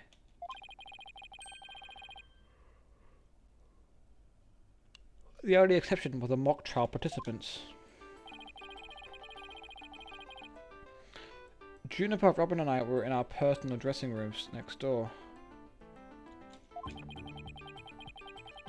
Wow, your own personal dressing rooms? That's total VIP treatment. Actually, they're for student and teacher meetings. They don't even have windows. Okay, the other two waited patiently in their rooms. But that's not my style.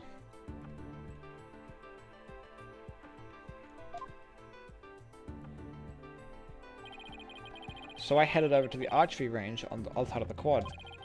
I did some meditation while I waited. That's the best way to relax. Then just before the mock trial was to start, I started heading back towards the main building. And of course,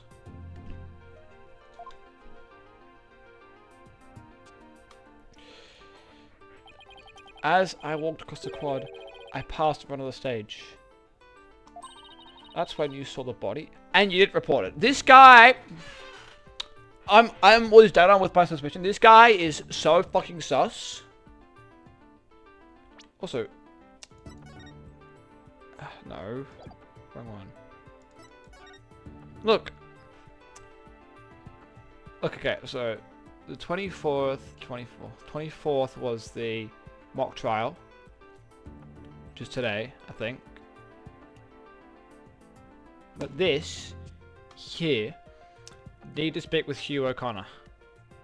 Need to speak with Hugh O'Connor about the report yesterday. Important. Which means he must have said something scary here. That she had to check back in with him here. And then got murdered by him here.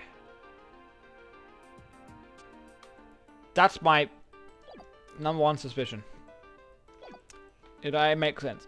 Because then he didn't report her dead body. Buddy, what are we doing? Right. It was quite a shock. As much as I hate to admit it. My legs were shaking. I bet they were. I could have easily beaten Robin if I hadn't been for that. Aha. Wait. Hold it right there. As a white man said, hold it. You went through the mock trial even though you just discovered a body? Why didn't you tell anyone? I mean, we're talking about someone getting killed here. I think I know why. Was it because of this? Ah, where'd you get that? So this article in the Famous Herald is true. Apparently this is true. The winner of the mock trial would get to make his confession to Junie. Oh, okay. Right. But if I reported the body I'd found, the whole thing would be called off. He really wanted to win that bad. Bad up to the body. But then he still fucking lost anyway. So like, sorry, but that's not normal. Or could they love for duty? No, it's not.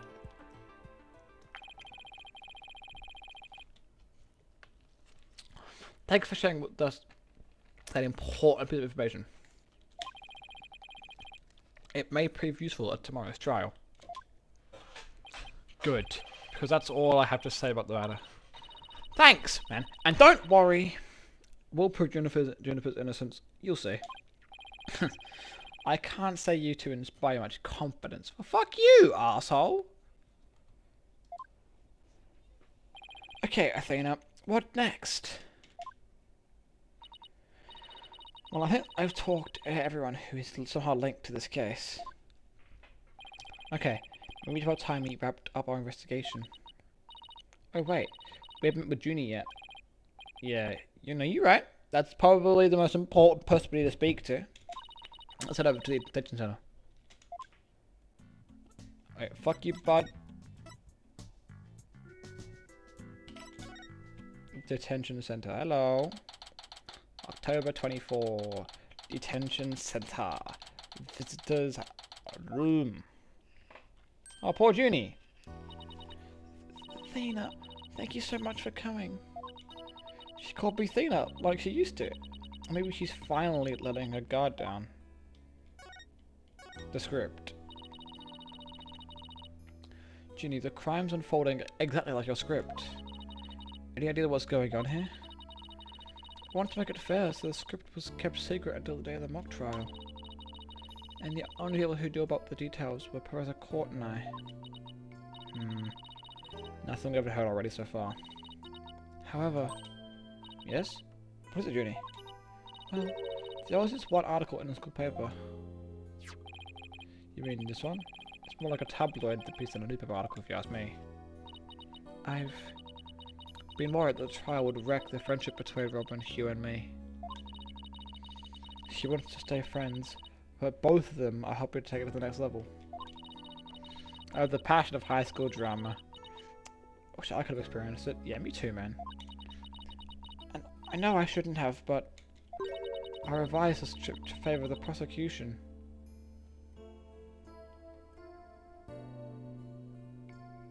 Oh. Oh! Oh! Whoa!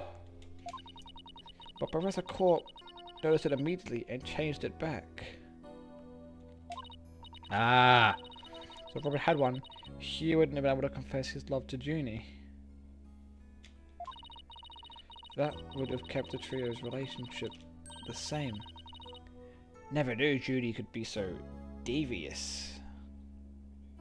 You little deviant, bruh. Sorry, I guess my personal problems probably won't be of any help in this court, huh? You never know. Help often comes from the most unexpected of places. Thanks, Juniper. The owl. I was wondering what that owl you had on you when you were arrested. Don't forget you found this in the suspect's pocket. Yep, it was the thing from the trial. That's evidence we made from the mock trial, and he didn't believe the mock trial existed. But then he couldn't just turn around and see there's a whole fucking, like, courtroom setup. It was the murder weapon from the mock trial. That we already know about, so thank you for that. No, get back. Professor Court and I were prepping it in the art room until the day before the trial. I didn't even realize I had it on me until I was arrested. Then we've nothing to worry about then. There shouldn't be any way to link it to the crime, but there definitely will be. I know this game. Still, that blood red colour on the owl bothers me. Why? Is it actually blood? Wasn't it just paint or something? I mean, I was looking at it from pretty far away. but probably was just pain. But that's what bothers me. It wasn't on the hour when we were prepping it yesterday.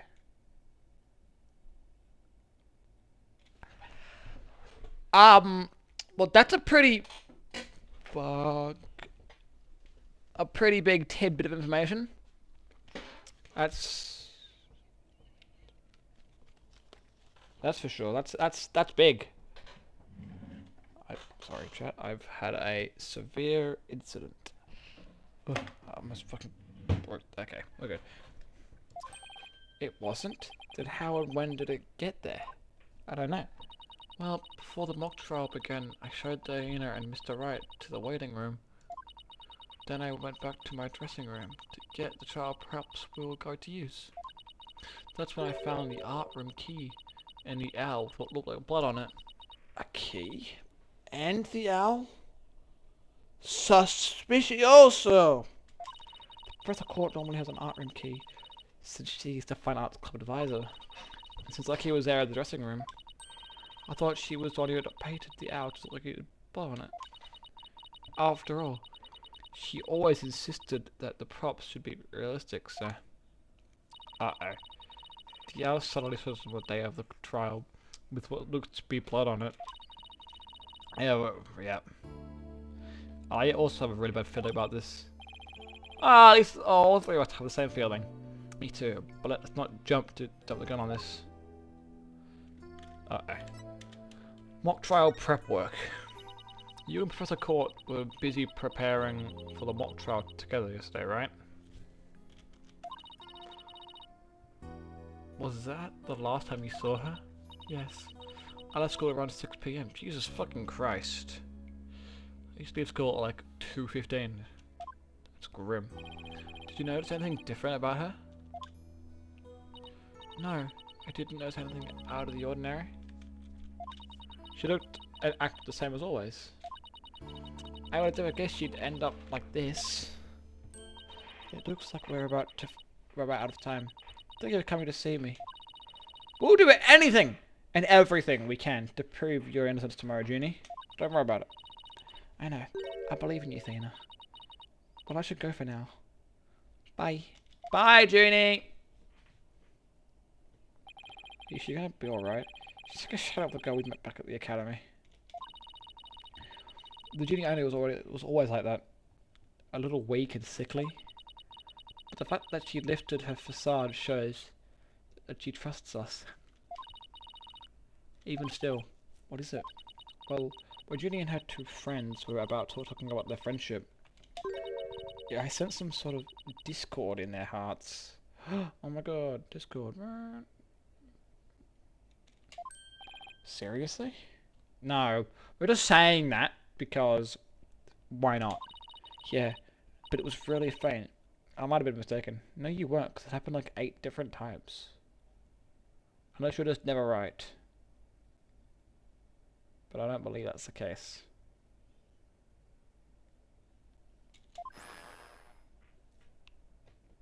There's no reason to doubt their friendship. Is there? No, but there is.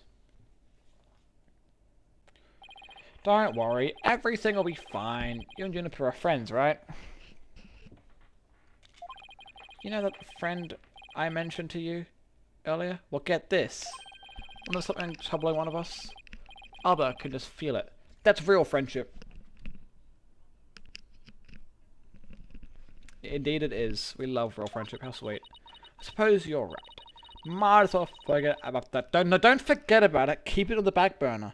Like, keep it in your mind, but then just push it back a little bit and focus on the trial tomorrow. Yep, tomorrow's the big day. Let's sort out what we know so far. Alright. Okay. So, she was murdered. Yes, we know that. And then she was dumped on the stage. Uh-huh. Yes, she was. Location where we found the body was just as the mock trial described. And same with the weapon of murder, probably. I wish those were the only similarities they shared. What do you mean? What I mean is, the script and this case are exactly the same in almost every respect. So it follows the actual trial may very well unfold, just like they did in the mock trial. Oh no. The mock trial ended right before the prosecution was about to win. But that one we're going to swap, because we're going to win. Well, that's not going to happen. This time, Junie will be declared not guilty. Of course, I intend to get our result the honest way. We can do this. We'll be fine. After all, I'm Apollo. He's the king of being fine. Yeah, real. He's fine. He's always fine. He's no one finer.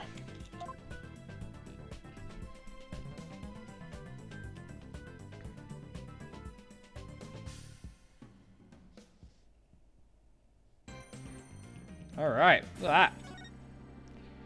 2 hours and I finished the investigation. Far out. Alright, let's continue. Yes, please. October 25th, 9:47. District courtroom. Defendant lobby number 4. 3. Shit. Okay. Damn it. My butterflies have butterflies in their stomach. So, would like to have your very own case for the first time. My heart hasn't raced like this since I ran that marathon last year. If it keeps up, you might get a lawyer's high. You know, like a runner's high.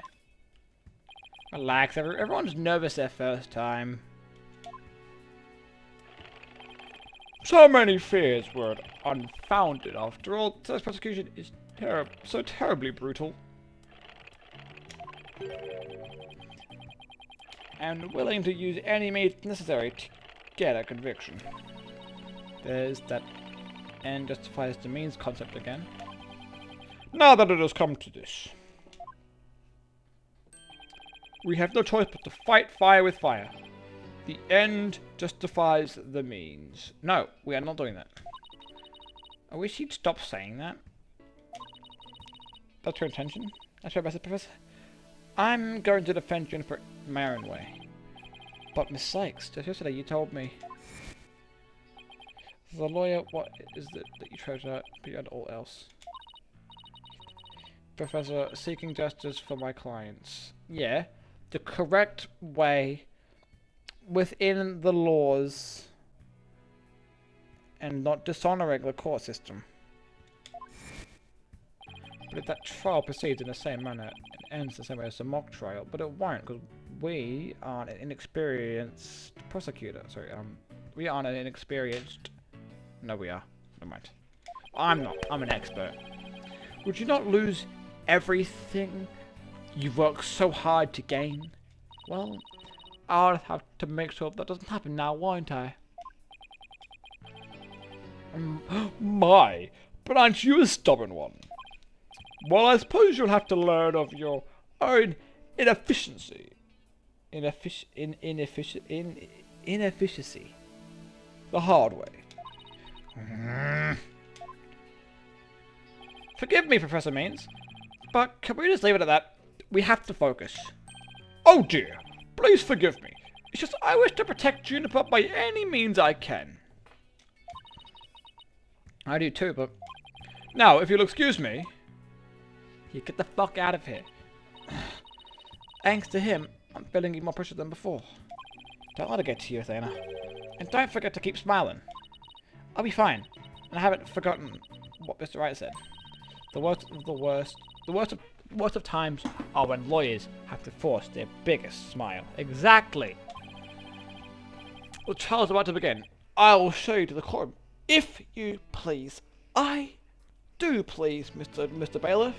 Thank you very much. Apollo, I'm counting on you to support Athena this time. Okay, Mr. Wright, leave it to me. That's right, I'm Apollo to back me up. Junie's fate rests in my hands. I won't rest until she walks free. Yeah, we will, Junie. Let's rescue Junie. We're the fucking #1 attorneys. October 25th, 10 AM, District Courtroom number 3. Fuck you! Why were we in... Oh, wait, isn't this the one that gets blown up? Wait, does it get blown up in this case? I think it does, right? I'm pretty sure this case gets blown up. Well, this case. No, this case doesn't get... This courtroom gets blown up in this case. Ugh. From the beginning of the game. Oh shit. Hello, Judgy! There's my boy! And this guy. There's my boy! There he is! Court is now in session for the trial of Juniper Woods! Athena Sykes, the defense team leader, is ready, Your Honor. That did not sound very confident. Sure you're okay? I'll be fine. Hey! Your baldness. I know. As usual, you want me to deliver the opening statement. Ah! This case is a crystal clear. I see no need to what? I'm not smart. I see no need to explicate it any further. Now, summon the witness. Judge, put your damn foot down and be like, nah, this is my courtroom. Shut up! Is there something the matter? Please touche your baldness. What do we get that idea about? But Judge! You're a pushover! Brother, what the hell? Whatever gave you that idea, mate? Bailiff, please call our first witness. And now we don't even get to an opening statement. Yep, no.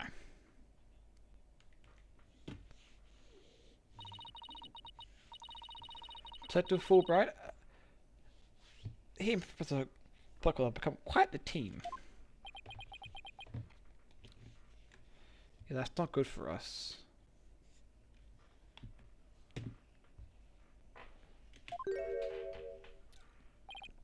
Alright, the case brief, leave it to me. Yes, that the detective in charge, everyone's favourite front of justice, explain. What was that just now? It's like Pluckle are totally in sync.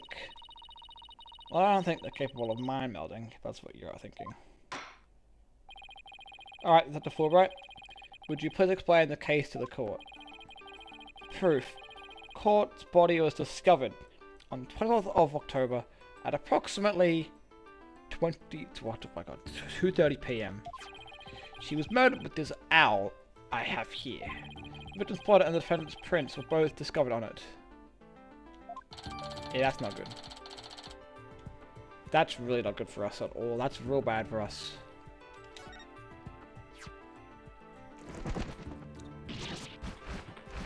Why did we get assaulted for? Okay. We got assaulted and given the court record. Okay, great. So, 6 and 8 p.m. Oh, so she was murdered at night.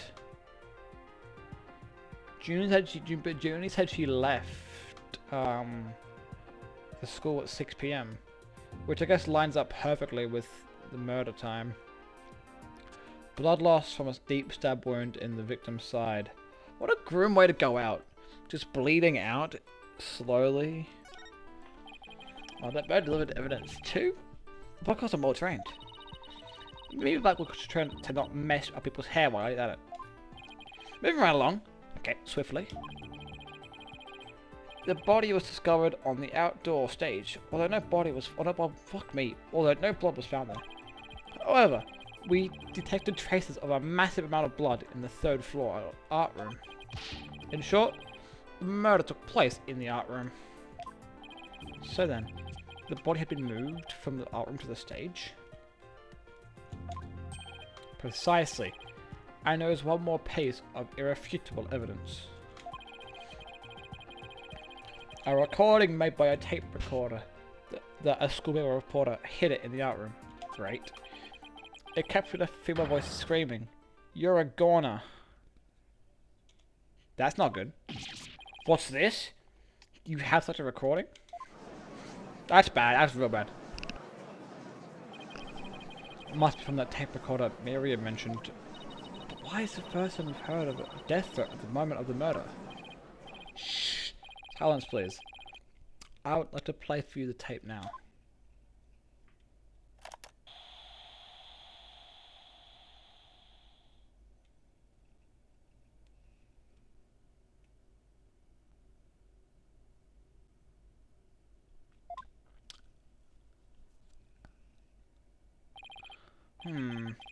It's quite hard to hear. But the voice does sound female.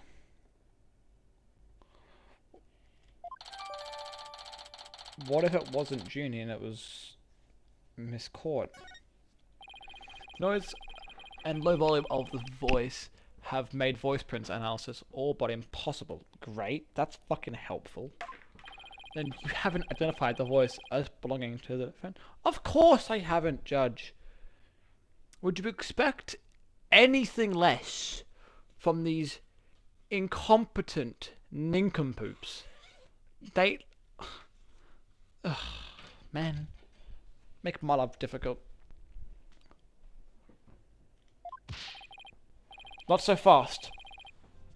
After all, voice print analysis isn't everything. Of course not. The victim was killed at night, then was discovered in the afternoon the next day. Yes, we've already established this. The question is, when was the body moved? I don't know. Oh, I know. The judge knows. Could have been moved in the middle of the night when no one was around. Sorry, but okay. Joe, shut up. Don't try to exhibitions. You're not very smart. The campus was full of students that morning. However, no one reported seeing a body. That means the body was moved sometime before the mock trial, when all the students and faculty were gathered. And who, might I ask, was the only person who left the hall? Hugh! Hugh O'Connor did. It was during the time when Hugh O'Connor, one of the mock trials, found the body after he put it there! So the prosecution heard about Hugh seeing the body. No, we don't open that up. Wait one moment. If all the students and faculty were gathered in the lecture hall, then there would have been anyone who could have moved the body. Apart from the person who left the fucking hall. Ha ha ha ha. No, have no fear, for there is always an exception. Of course there is. An exception. 3 mock trial participants were standing by in individual dressing rooms. They were the only ones who had free access to the deserted campus before the mock trial. Yeah? Okay. Correct. What? That would mean... What would that be? Judge. Judge. How did you get your license? You're an idiot. Those 3 were the only ones who could have moved the body. In justice we trust. I don't like where this is headed. No. I often don't. Me neither.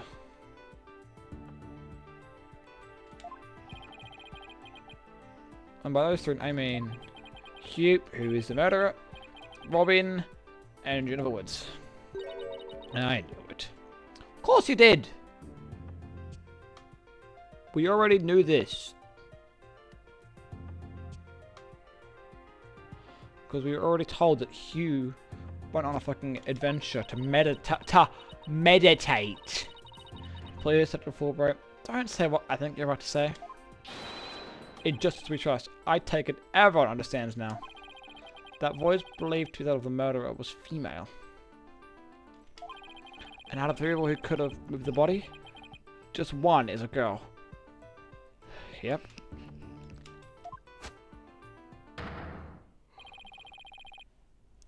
It leaves the defendant Juniper Woods as the only possibility. What if it was "You're a goner" was being screamed by the Miss Court?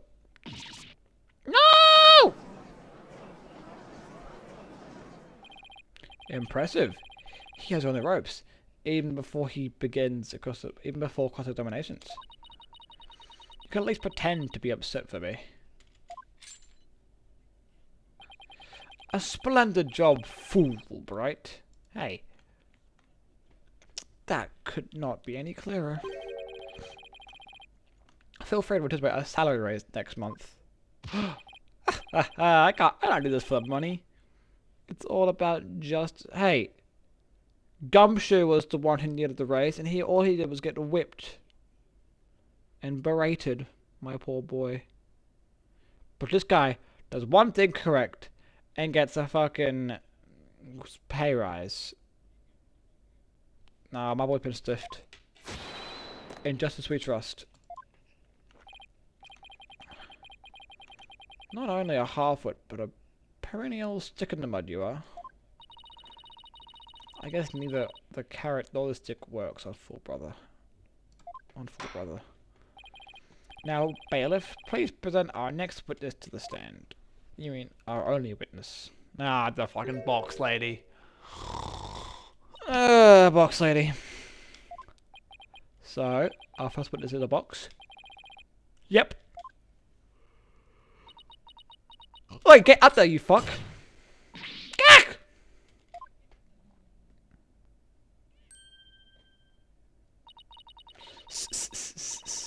Stealth mode deactivated. Oh my! The box has hands. Yes, the box has hands.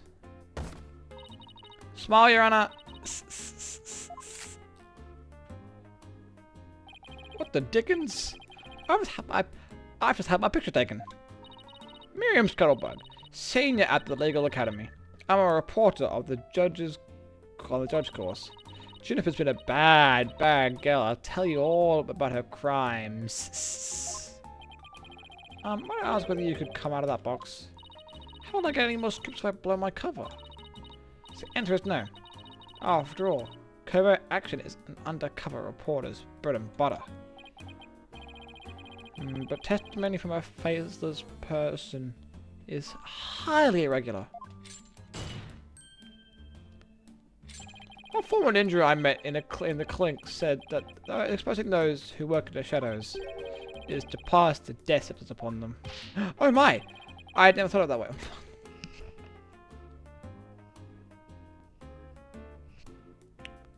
Judge.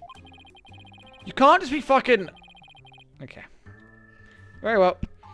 If it would spare a life, I'll make a special exception this time. As a former ninja in prison?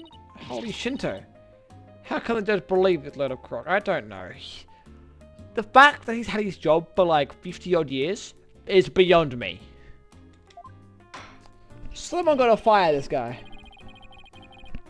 Now your testimony. Oh. But take care not to reveal your face. Motherfucking judge.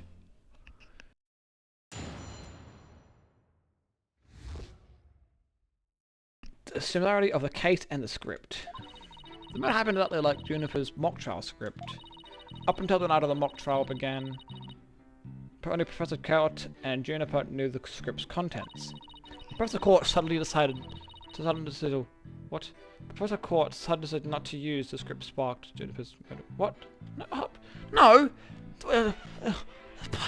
That's just not real! It fucking was used, and I have the fucking proof. Right there. Juniper had to be the killer. She has a motive about the murder, just like in her script. Well, no, I already got you.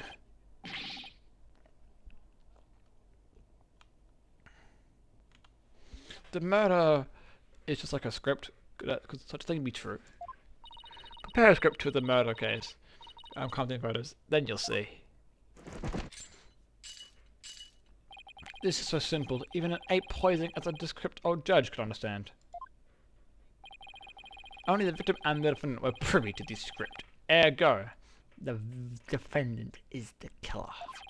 Furthermore, in the art room where the crime takes place, this witness's script, along with an envelope on which use was written, or use was written, were found.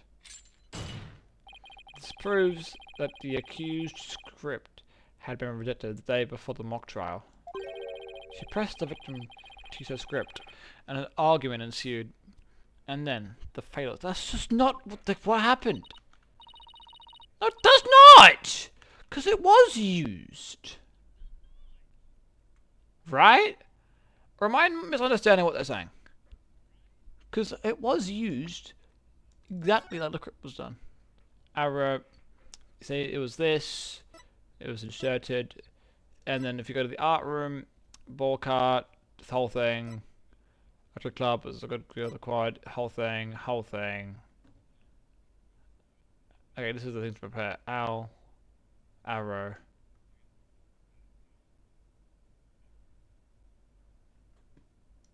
And he's also wearing the same fucking sweatsuit as well. Prosecutor Blackwell has all his ducks lined up in a row. He's really on a roll now. Ugh, he's like a pit bull once it's its teeth into you. How dare she! Fuck up to it all. A bomb rap and a phony evidence. Grudges and betrayal. I trust the defense is ready to cross-examine the witness. No problem. I mean, yes, I'm ready. I think. Time to find a hole in a testimony. The whole thing's a hole! I get it? Unboxed. Truth she's in a box. Haha. I've seen it and done it over and over. I know I can do this. I believe in you.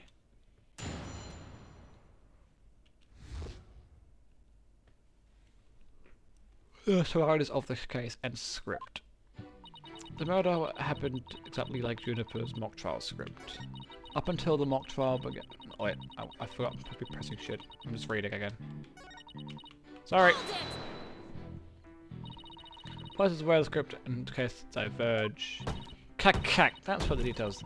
That kind of will give you wrinkles. Okay. I'm not worried. My skin is as fair as silk. Objection. Okay, no one cares. Indeed, you are quite fairly desperate.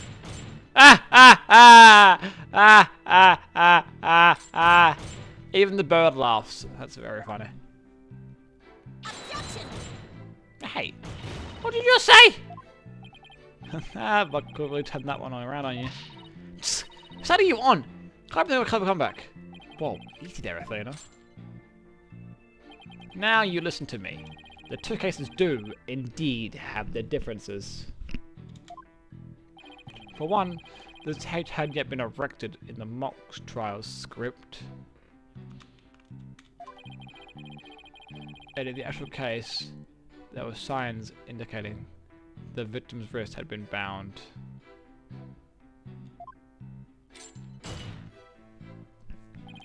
But such difference is pale in comparison to the host of similarities.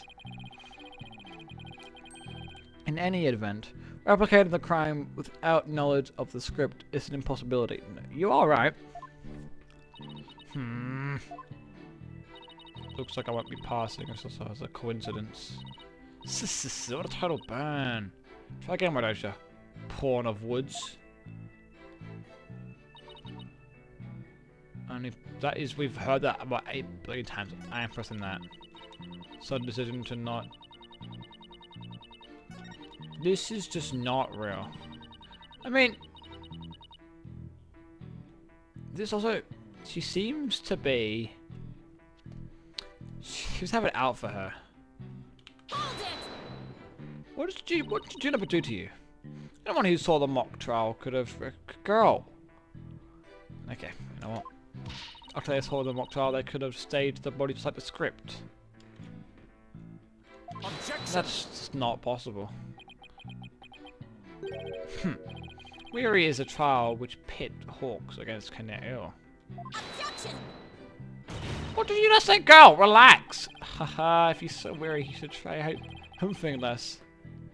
I bet that'd save some energy. No time for jokes, Apollo. He just called me a canary. Don't let him get to you. At least canaries pick up things quickly, just like you. I shan't repeat myself, so listen carefully. Sykes, Donna. Hugh O'Connor discovered the body before the trial even began. How could one stage the body as it is in the script before anyone knew its contents? You right. Now you are preaching. Gah. That's right. It is right, in fact. Do you even fathom the intricacies that go into staging a crime scene? No, I think not. You have the rudimentary mind of an elementary student. Elementary school? Reporter testimony. Throw the attorney Athena Sykes for loop. The perfect caption. How marvelous! A photo in the newspaper is just the thing to boost your brand. In a school paper? Seriously? I believe you pressed the witness more than enough, Miss Sykes. No, you haven't. No, nuh-uh. Not anywhere near enough.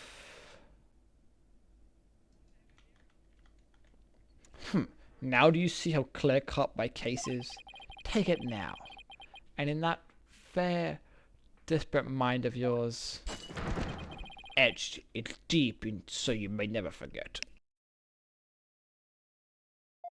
Okay. No. No! Even my argument's getting thrown back in my face. It wasn't supposed to be like this. What am I gonna do? Athena. You should just about have all the answers you've been looking for now. Huh? Think about it this way. If the killer knew the details of the mock trial, would they really commit the crime in the exact same way? No, because that makes them guilty. This lady back here, by the way, has a fucking clapped head. Look at the poor thing. That can't be. He must have like a real bad case of scoliosis. Same with her. I don't follow.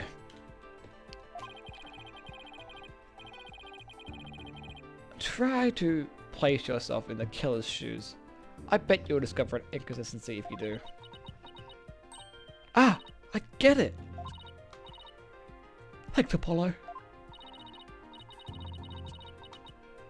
Miss Goldbug, just so we're clear, you're claiming that the killer intentionally made the crime scene look just as it was in the script.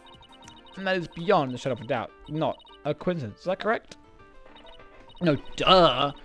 After all, it's just it's just more evidence of Juniper's evil shit ever ways. Objection! Well, hold on.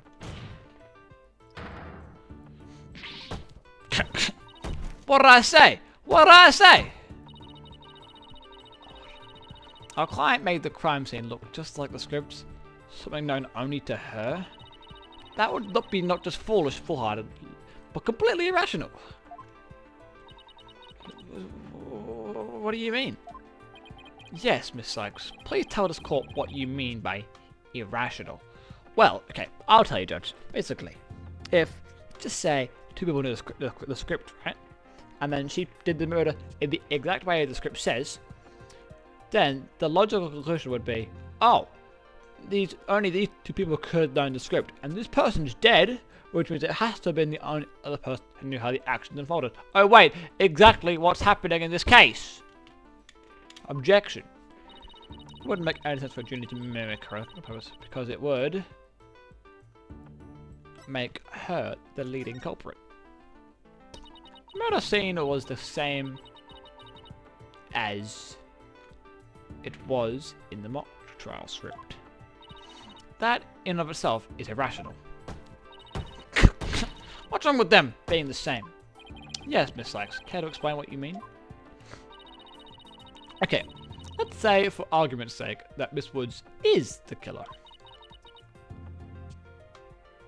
If so, then what reason would she have to intentionally make the actual murder mimic her own script? That's easy. She admitted that she was the... Exactly. That's right. If she had done that, it would have been like the proclaiming to the world that she was indeed the killer. So what we actually have here is evidence of someone trying to frame our client. Oh. The body was found the day of the mock trial. In short, the details the day were revealed. It would be completely inconceivable for the murder to go exactly like the script. Don't look into your head just yet. Objection! Okay. We were cooking for a little bit. And then he just comes in, objection, and then ruins everything. It would seem Justice Donner's comrade in arms has finally drawn her sword. However, the blade is dull, and it shall remain so until you master its use. Enough with the stupid sword metaphors already. There is a perfectly good reason for the inconsistencies of which you speak.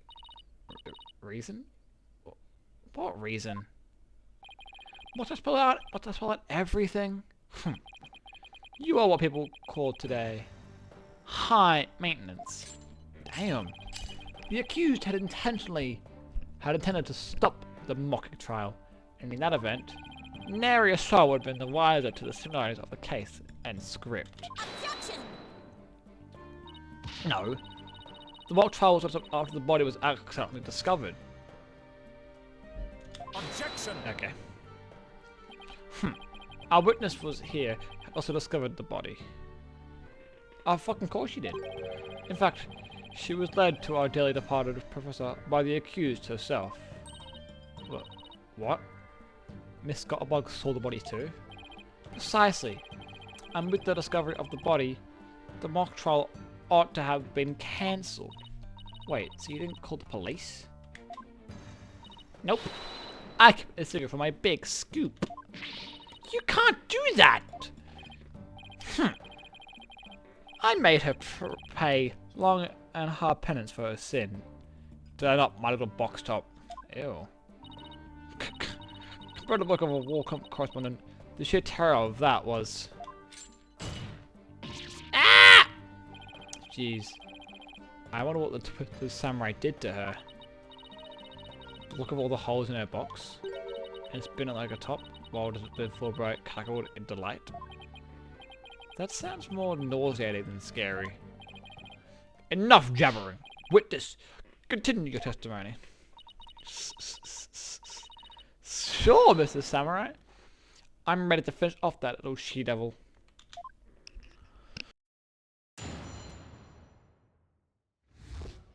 What Scuttlebug saw? I stuck out of Juniper's dressing room while Eva was in the lecture hall. Juniper had changed into her stage costume. I asked her, "What are you doing?" when she suddenly fled into the hallway as if she wanted me to follow her. I thought her all out of Professor Court's body. She slipped me right to it. I'm positive it was Juniper because she was wearing the costume that she had made. What, this one?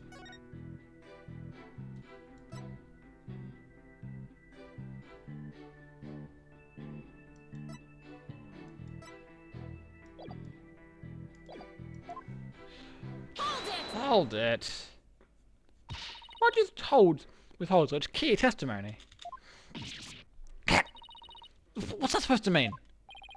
Athena, you haven't even started your cross-examination. I know, but testimony points to her as being a potential suspect. Well, I don't think Prosecutor Buckwell is... Oh, wait. I bet he's already thought of that. The witness left the lecture hall to sneak into Miss Wood's room before the mock exam. That means she too could have moved the victim's body.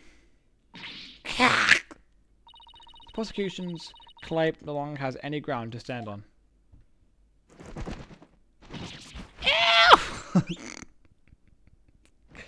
got fucking assaulted. Now. No need to ruffle your own feathers, sir. When you squeak like a little brat, it agitates Taka. Don't need to peck your eye out. That... Get rid of this fucking hawk, man. It's a hazard. No thanks. Thank you, widget. You listen here. The witness has a perfectly good alibi. Yeah. Oh yeah, I do. Around the estimate time of death, I was undercover reporting class. It's right near my home. Undercover reporter class? The proverbial rug has been pulled from under you. The witness could not be the killer. The defense must look before leaping, or at least make sure the rug's secured to the floor. I tried to warn you. Well, there ends the cross-examination. Let's allow the witness to step down. Huh? No, wait a minute.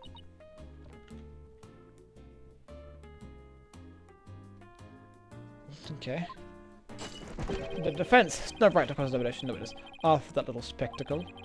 For whatever a man is sowing, this he will also reap. Ugh, why can't he say, you reap what you sow? Very well. If the elimination is over, I suppose the witness may go home. Perhaps spend some time in her lovely box and recover from today's stressful events. Don't you worry about me, Your Honor.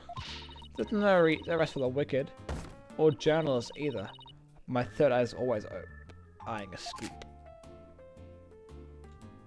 She's always eyeing a scoop, eh? Well, back to this. Bye-bye. Hold it! Hold it! Yeah. My boy. Not so fast, Miss Scuttlebug. Apollo? There's just one thing I'd like to ask. Did you take a picture of the victim's body? And if not, why not? Well, that is... No, I didn't take one. Well, that's strange. Why wouldn't you take a picture if you're always eyeing a scoop? Did you or did you not really see the victim's body? It's not like I actually saw it, but what the devil? Did you hear that, Your Honor? The witness actually did not see the body. That completely overturns the prosecution's claim that the witness was led to it. Justice Turner, you dare steal at me again?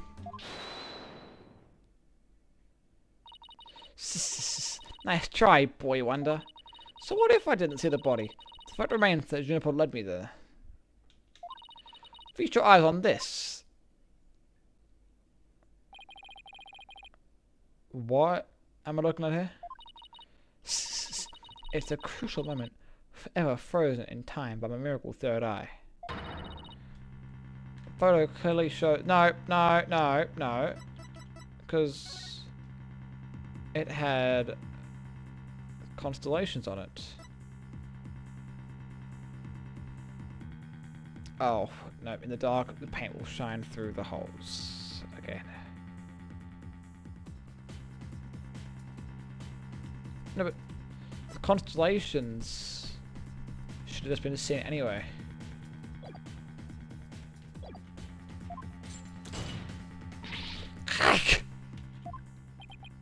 Why did you not tell me of this? It's a shocking scoop. I was saving it for just the right moment. That'd be right now, right here in court. Surprise!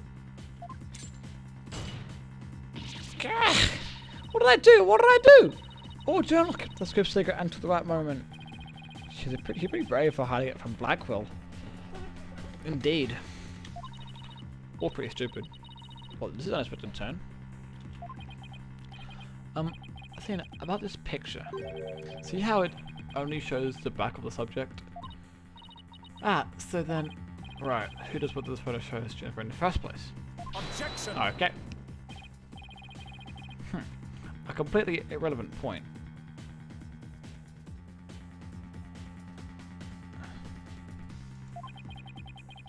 What is relevant here is...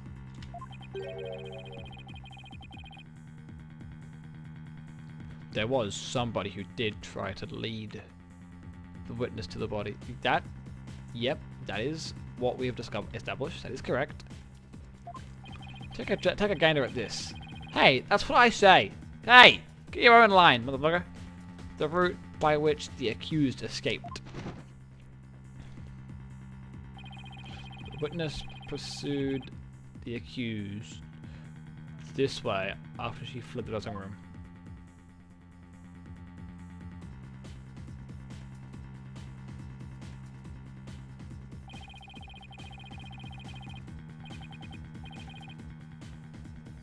The accused descended to the first floor, exited the quad. Then what? Carton, cretin. That's rude.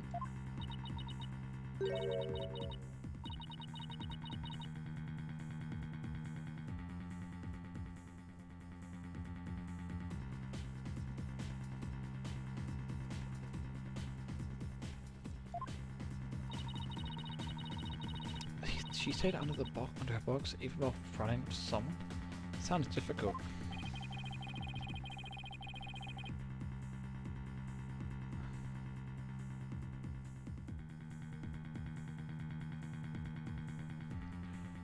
To recall that the body was already there, for Hero kind of had already seen it. She was trying to show someone the body. Because she wanted to stop the mock trial. That's complete hearsay. But if the facts have changed, that's all the more reason to cross-examination the witness. The defense has a point there. Yeah, he ain't, but he ain't kind of like that though. Like, at all. Well, you may proceed with it. Yay! It seems justice has saved your pretty little hide, missy. For now, at least. Whew. Guess I pulled you that. Guess I pulled that off somehow. Thanks, Apollo. You're a lifesaver. Yeah, I know. Incidentally, my compliments to the witness for her very fine box. Ew. It's primo cardboard. Leveling sort of among many. He didn't actually care. Tell another lie, or hide another fact from me, and I shall put it to the torch.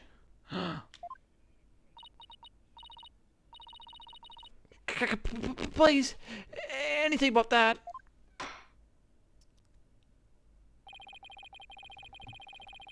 I think it would be more eco-friendly to just recycle it. That's just me. Look at the judge thinking with his noggin. I mean, it's just cardboard. I guess if it was made out of plastic, then maybe it'd be. Because cardboard disintegrates, right?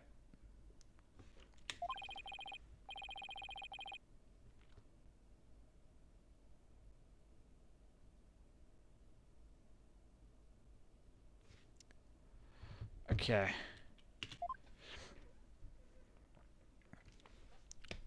Now, I've completely forgotten, because this examination. So I'm going to go through the entire thing, because it's been like 12 years since this Jetty read it. Stuck into the Juniper's dressing room. Lecture hall, yep. About changed into her stage costume. But why would she have done that? And suddenly she fled into the hallway. Followed her. Okay, no. This is what I was sus about. Because if we present this, it's got like lights on, it's got like constellations on the outside. Miss Gotterbot's sole basis for identifying our client as a figure in a photo is a blue cape.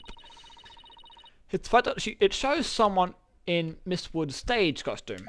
However, well, it is Juniper's costume, so that must be Juniper in it. It's clear cut.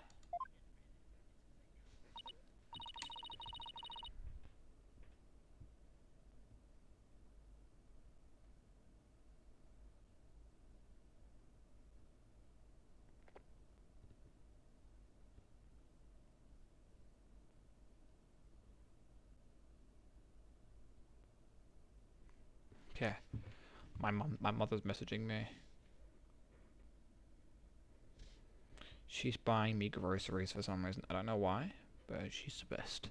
No, that's where you're completely mistaken. What? This is a design drawing of a client stage costume. Oh my, what a wonderful creation. The constellations are extraordinary. And look at the brooch as well. Wait, hold on. I'm gonna remember. Hold on. I'm looking up Apollo Justice case. Because it's number 3, I think. With the about Serenade. Yes. Okay. what's her name? Lamoire, that's what her name was. Lamoire from the case. I remember Lamoire. That's what her outfit is. I'm glad you noticed, because those stars are precisely what's important here. In the drawing, there are constellations all over the outside of the costume. But if you look here, it's a fucking blue cape. But there's not a single star on the costume in the photo. Oh. Then that means, what? Judge! Does this thing here fucking work?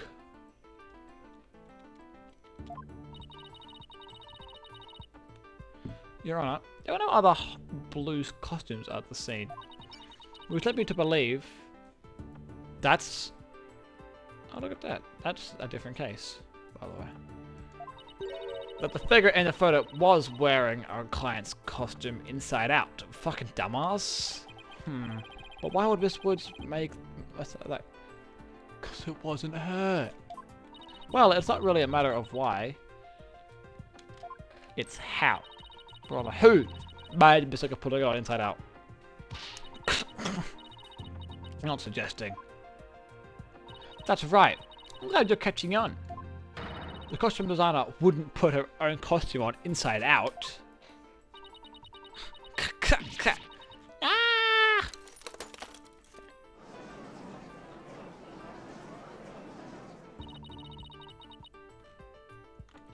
Sorry, Miss Herbert, but doesn't believing you had a scoop when you really didn't make you fail as a reporter. A failure as a reporter? Yuck!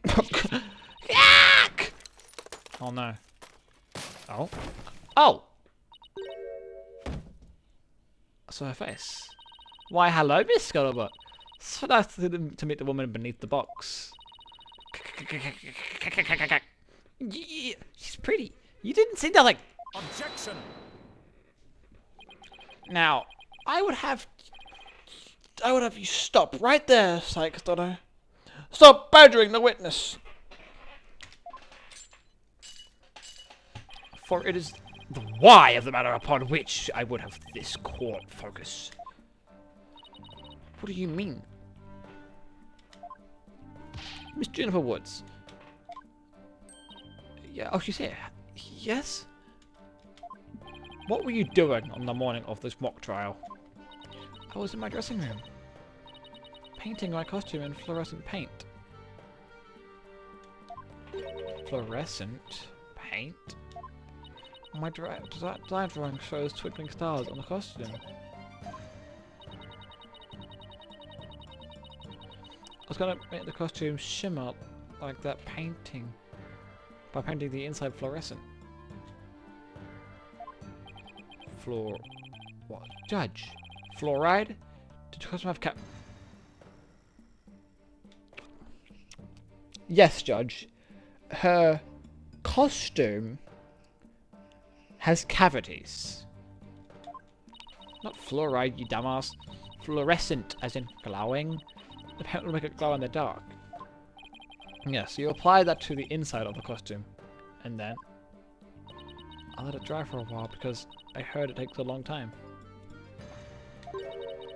So I put the costume on my mannequin inside out.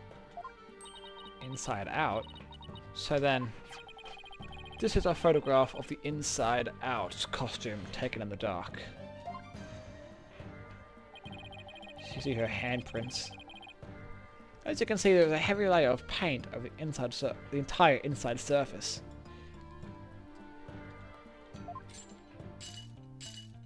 If someone were to properly don this costume in this state, what paint would get all over their body? Why, yes, I believe it would. Of course, now you have your brain working. Indeed, ergo, the costume was worn the way it was, not by anyone's mistake, but because this was the way it was on with the mannequin inside out. Gah! That's not good for us. Figures he would have a photo. Of course he would. Ugh. Did we fall to his trap?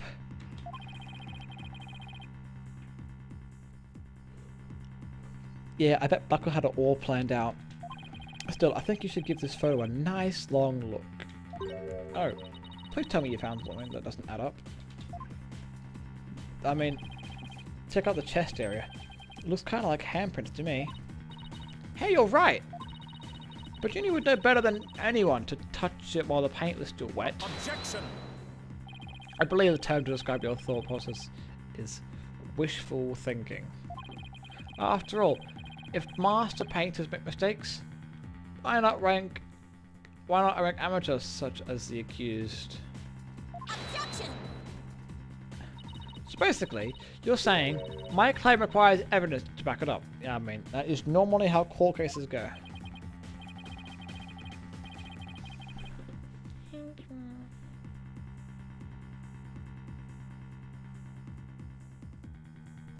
Yeah. Just because I've come this far doesn't mean I've thought everything through.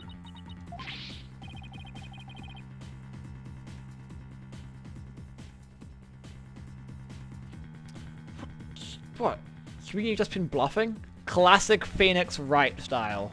What do you expect me to do? I'm sick of listening to this guy. But you're right. There's only one thing left to do at this point. Hit him with some facts. And that is to present some evidence. Pronto. Evidence? I have evidence? Do I have evidence? Wait, do I have evidence? Not that. Not that. Not that. Not this.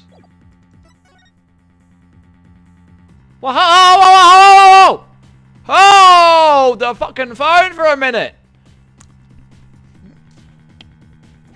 Can I just take a minute to fucking pause? Pausity, pausity, pause. Why does Robin Newman have the frickin' glowing paint on his hands? Hold on. Hold up. Pause. That seems suspicious. Surely it's not Robin who's the murderer. No, he can't be. Look at him. Just a guy. This guy, though, looks... This guy's a guy. Look, a jerk. He's a guy. I like him. I'll gladly accept. Or some paint must have been stuck to whoever's hand touched the costume. That paint should get glow in the dark place. Should glow in dark in place. Should glow in dark places. So, done. Done. Done. Take that! A school newspaper?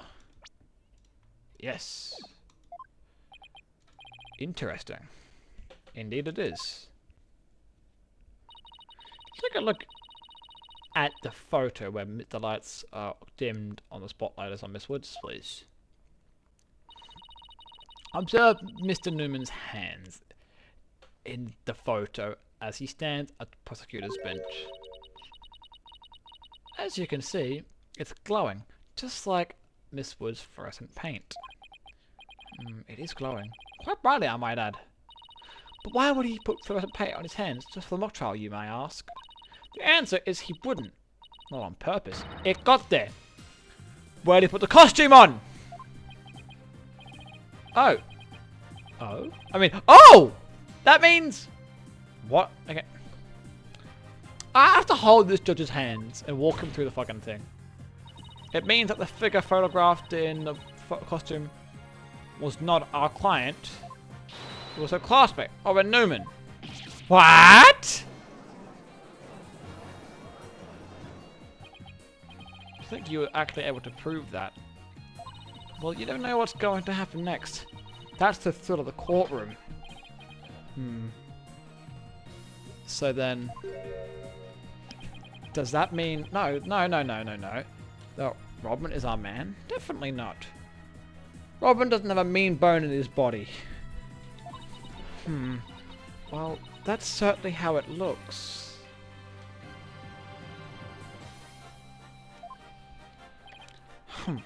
Very well. Very well indeed. Robin Newman it is. here in the gallery, I trust. He's here in the gallery, I trust. Show yourself. I challenge you to a duel.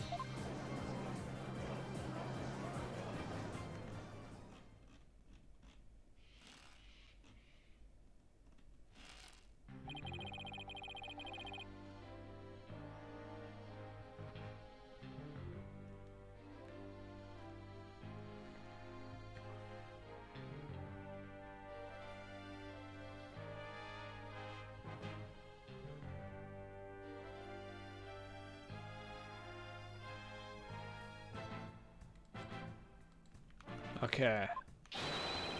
I'm Robin Newman!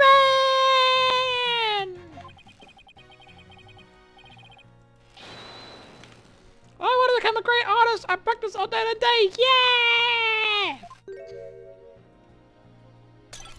No, that's not it! Oh, it's gotta be sincere, man! So, for question, should we put down budding artist? No! Famous Legal Academy, Senior Prosecutor course! This brace is purified masculinity. I've been trained to be a prosecutor for 18 years. Calm down. I assume you'll be cleaning up the portrait you smashed before you leave today. Oh man! Calm down. Ah! It seems the witness has finally settled down. I guess nothing phases the judge after all these years. You may, apart from fucking Mr. Blackwell, you may proceed with your testimony, Mr. Newman. Specifically, the court wishes to hear why you had fluorescent paint on your hands. Indeed, why I touched the costume. I want to see Juniper in her dressing room, but she wasn't there. When I walked by that frilly costume, I was like, whoa! The mannequin it was on was about to fall on me. I got that pain on me when I caught it. I never put it on. That's just stupid. Hold it! Your Honor, I recommend a short therapy session for the witness. Well, Mr. Newman does seem particularly agitated, but... no! Not again. What's his problem? I sensed it the moment Robin took the stand. The discord in his heart. Is he thinking about my heart or something? Probably. You ready, Mr. Newman? Let's see what the mood matrix can do for you. Therapy gaming.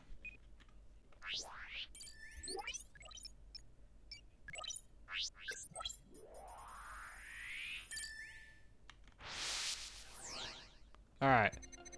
I want to see Juniper in the waiting room. Wasn't there. So he was surprised. Understandable. He was like, whoa.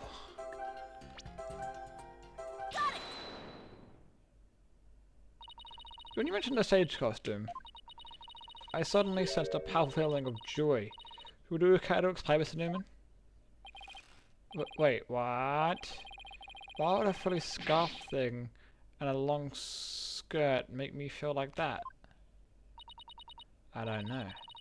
You seem awfully interested in that costume for some reason. You didn't happen to put it on, did you?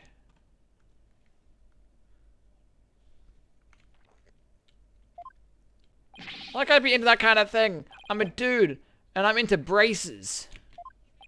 You don't think Robin's actually got a thing for Juniper's outfit, do you? Oh, come on, isn't it obvious? Juniper's a bit too much, Athena. No way, man! That mannequin came falling towards me, so I stuck my hands out to stop it. End of story. That's a new piece of information. Okay, info update.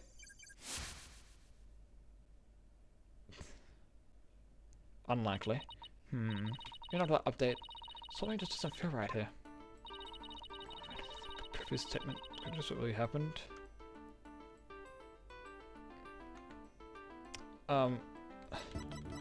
How was it handled? It looks more like he grabbed it with his hands to put it on.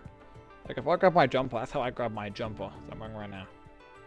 The thumb, or maybe it's like a hand, maybe it's a finger. I don't know. You know what, we're gonna just fucking do it, send it, I don't know. Except the mannequin came falling towards you, so you had to stop it, right? Yes sir, and the fingers would have been pointing outwards like this. But that's not what the handprints show. In fact, it looks more like your thumbs, that's what I'm saying. How you normally put a jumper on.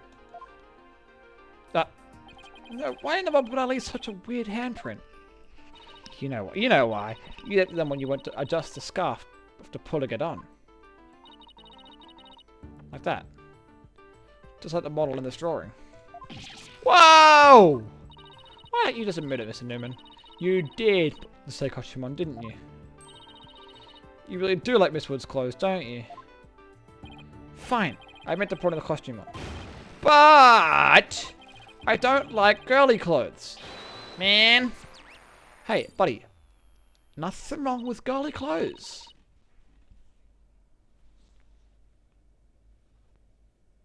Okay. It's okay, my friend. Yes! New information. Time for another update. Let's go. Alright, I stuck in, and the costume was in there. My heart was pounding, even though I'm a guy. Okay, he's sad. He was happy. When I saw it, it's even more amazing than I imagined. I was like, whoa, I'm a guy, but got all excited. I'm just gonna say sadness is an unaffected emotion, because he's happy in all of them. Maybe surprised, though, because the surprise was... There's another emotion that doesn't fit. So what? You were starting to get on my nerves, man. Mr. Newman. You got excited when you put the costume on. But you also felt sad. Who cares if I felt sad? That's no big deal! Okay, Mr. Newman. Out with it. Why'd you feel sad? You're hard something, aren't you? No, no! You're not fooling anyone. Now tell us, why are you feeling sad? Okay, fine! If you're gonna be that way, I'll tell you. The reason I felt sad is... No matter how much I dress up, I'll never be as pretty as Juniper! No offense, but his habit of shouting top of his lungs doesn't exactly help. No! That's not it! I am totally loaned those girly clothes. I should have been totally pretty! But something that keeps getting in my way! Wow, that's a whole lot of anger and raw emotion right there. His heart's crying out in pain. His emotions are out of control. Out of control emotions, huh? We saw those during the Nine Tails Whale incident. So all we have to do is find the source of his uncontrollable anger, right?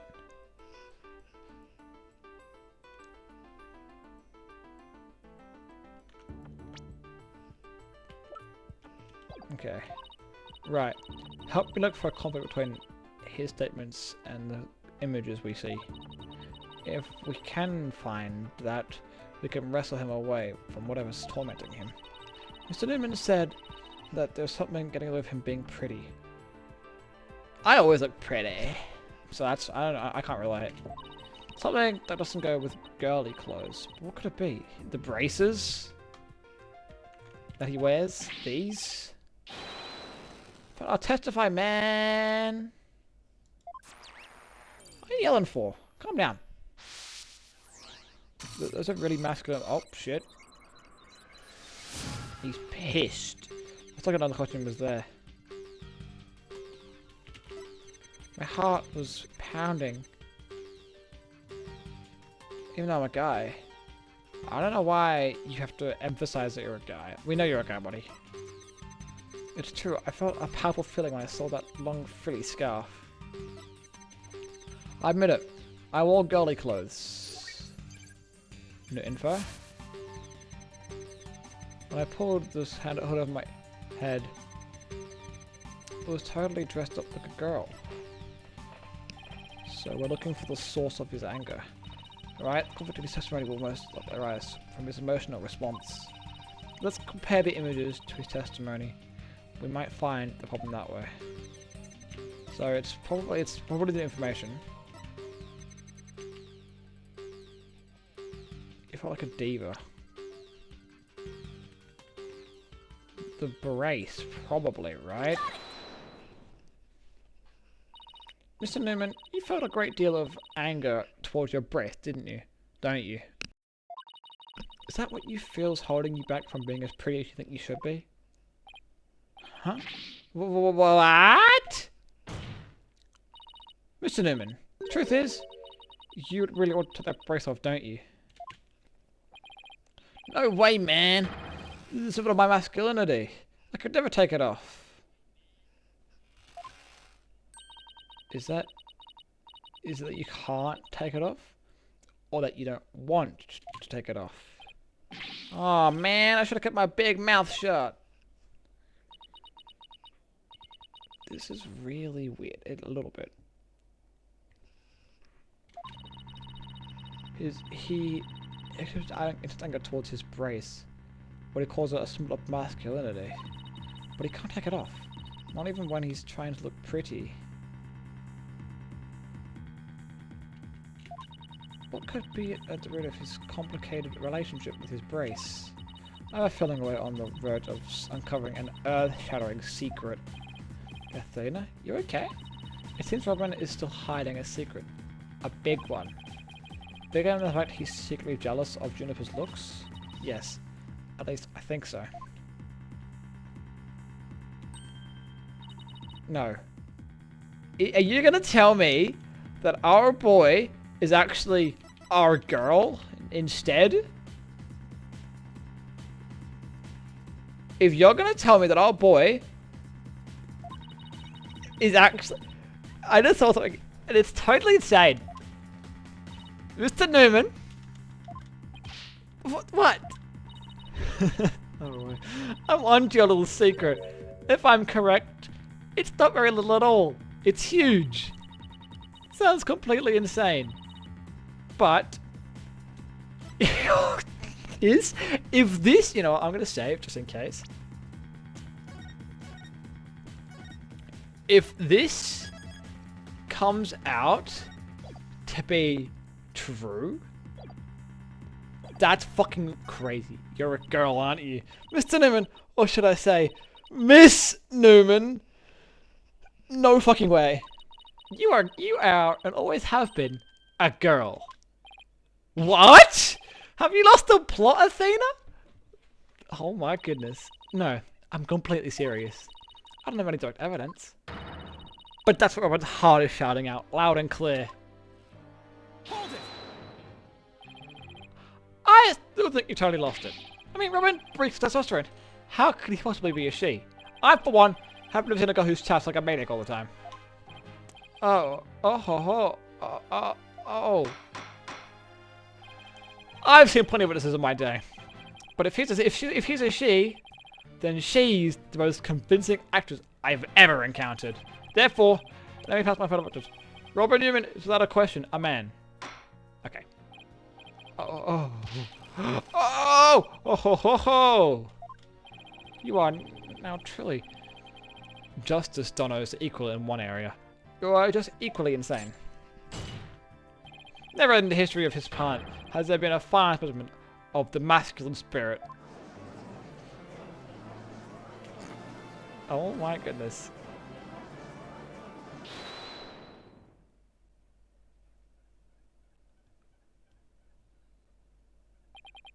Oh. Ah! You guys are not talking about me! Ah, I'm... Did her brace blow up?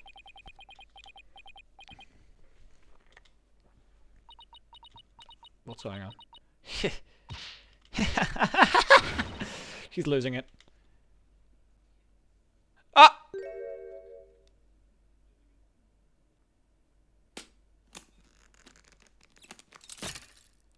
Her brace fell off. Ah! The brace! It's...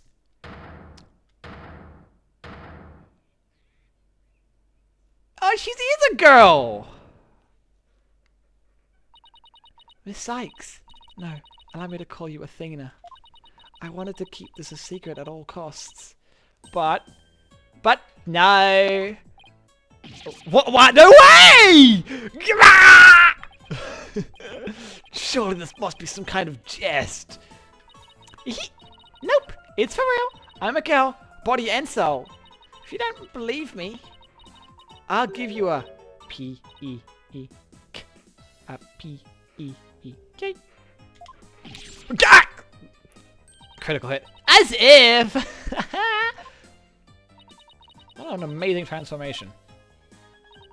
Well, all the Discord is gone. The image is now complete.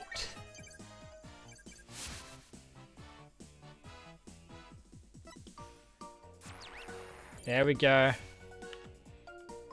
Wow. I was raised as a boy since I was little, and I studied law just as my parents wanted.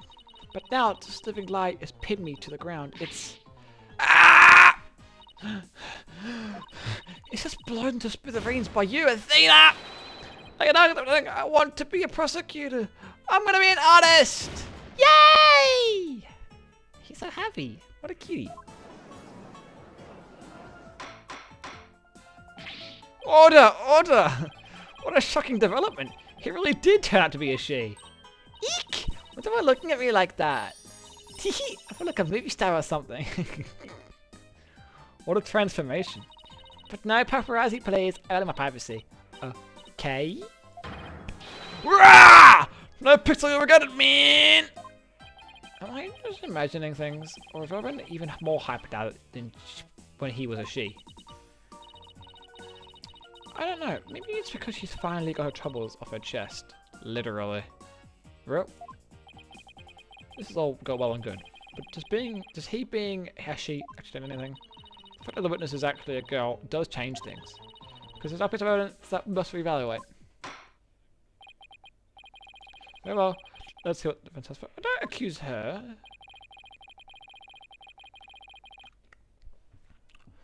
More people's evidence. The tape recorder. Wait, because it was a woman's voice, right? Take that! This is what I'd like the court to reconsider. Oh, the tape recorder, the one that recorded the threat, you're a goner. That's right. And we have already established that it's a female voice in the recording. All the students who could have moved the body before the mock trial was to start. Our client was the only female if you exclude Mr. Scuttlebutt, because of her alibi.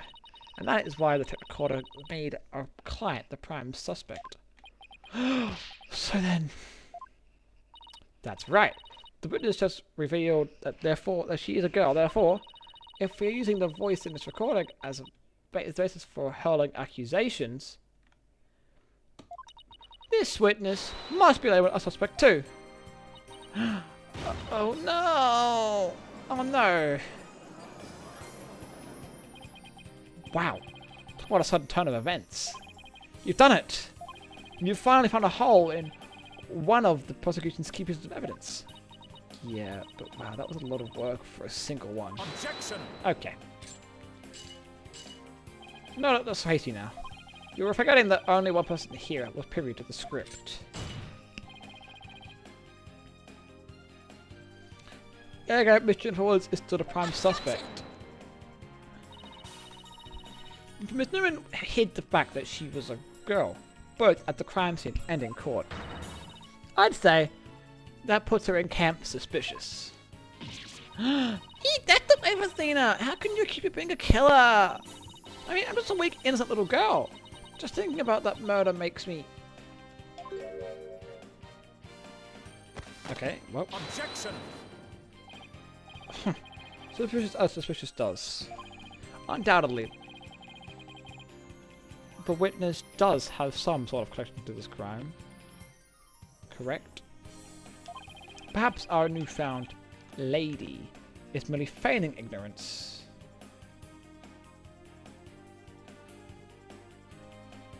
Okay. You can surmise that she lent support to that principal offender, Juniper Woods. By leading Mr. Scuttlebutt to the body, that would make her no accessory to the crime. How can you say that? I'm not an accessory to any crime, Mr. Birdman. Objection! Birdman? In any event, with the witness as an accessory, it explains quite a bit, does it not? Objection! This song kind of bangs. Ah! He made it all make sense somehow. And I'll keep accusing Junie unless we could show someone else knew the script details. But how could someone have gotten a hand at looking at info? Junie must have spilled the beans. Sorry, Junie, but you're not gonna like this. Our client may have leaked the script's details to someone. What the devil? And I know I shouldn't have, but I revised the script to favour the prosecution. Professor Corte noticed immediately and changed it back.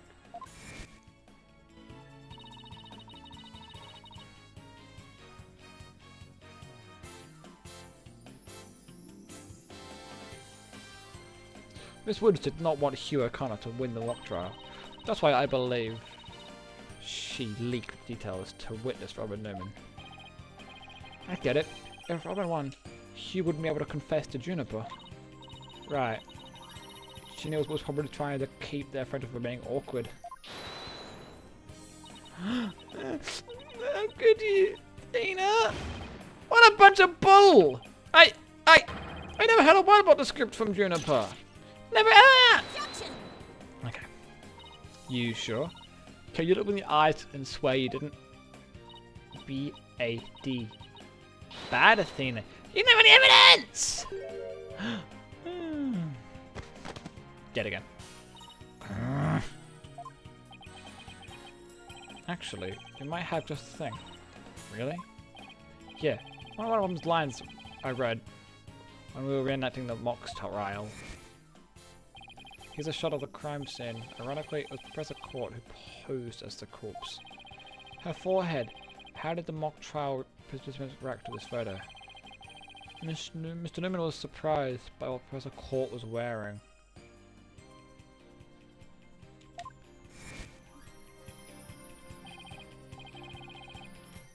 She said, "Oh, the green sweatsuit." Sure, I might have said that. But so what? Well, think of it this way, Athena. Yeah? Which, wait, exactly. If I told you I'd be wearing a blue suit today, but then showed up wearing what I've got on now, what would you say? Oh, the red suit. Ah! I think I've got it. Your Honor, we have evidence proving that Miss Newman knew the contents of the script. Do we? Wait.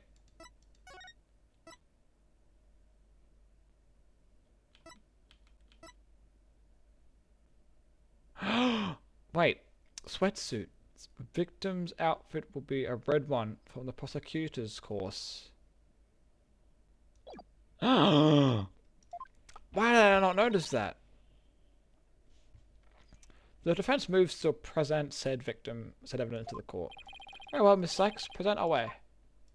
So evidence proves that Mr. Newman had prior knowledge. Take that! The mock trial script? Miss Newman, during the mock trial, you were shown a photo of the victim's body. And reportedly, you wrote it by saying, "Oh, the green sweatsuit." Yeah, I said that. What's your point? You seem to have some issue with the green sweatsuit. I think I know why. The proof is in the script, specifically on the things to prepare page. Sweatsuit. Victim's outfit will be a red one from the prosecutor's course. Ah! You were surprised because the sweatsuit in the photo was green. But if you hadn't known about the script's contents, then that shouldn't have surprised you. No.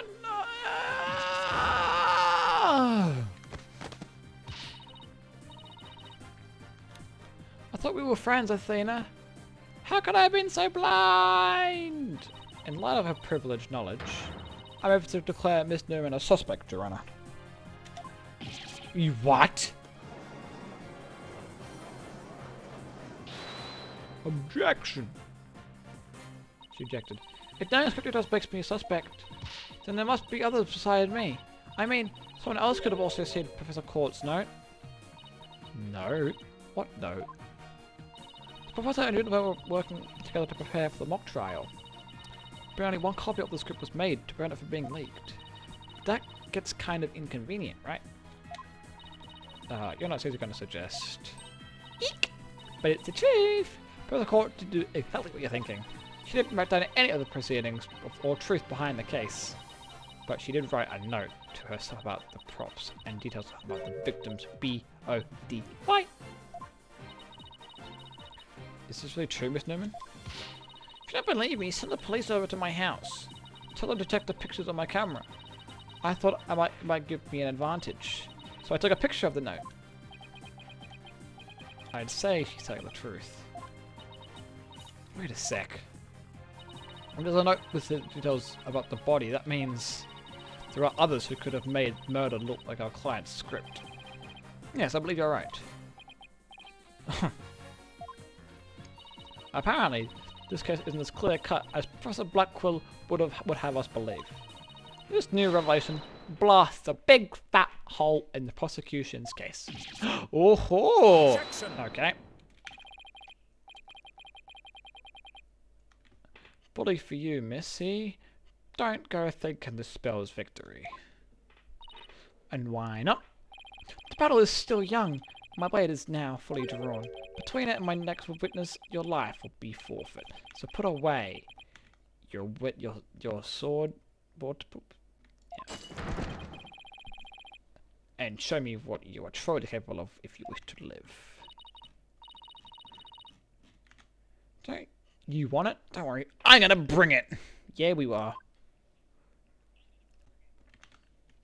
I want pizza for dinner, so I'm gonna order pizza after this. Get your fucking book done. Don't bring a weapon into the fucking courtroom! I said I want nothing to do with this trial. How juvenile. It's not a matter of what you want. You will cooperate, Hugh Connor. Oh shit.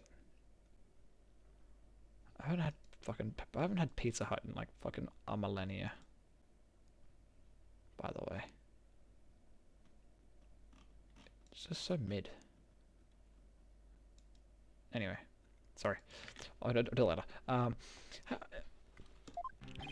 Prosecutor Blackwell, why have you called this witness? You will recall the day before the mock trial, in short, day of the murder, the accused testified that she left for home at around 6 PM. She did do that. That is true. Yes, my notes here do confirm that fact.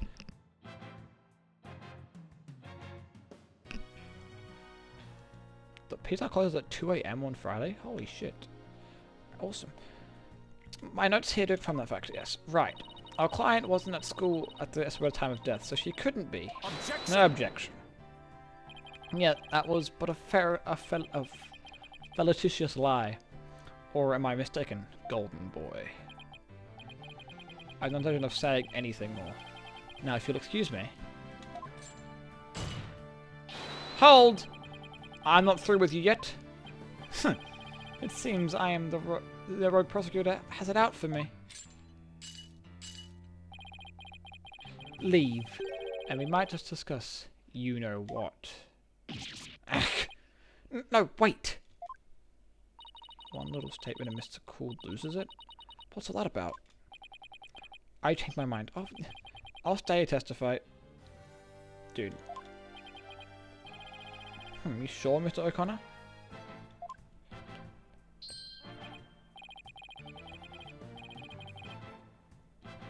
Huh.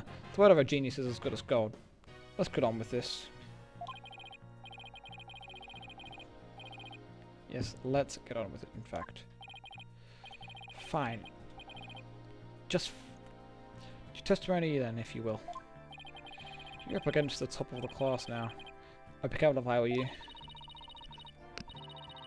I know Junie would never lie like that. That pompous schoolboy won't know what hit him.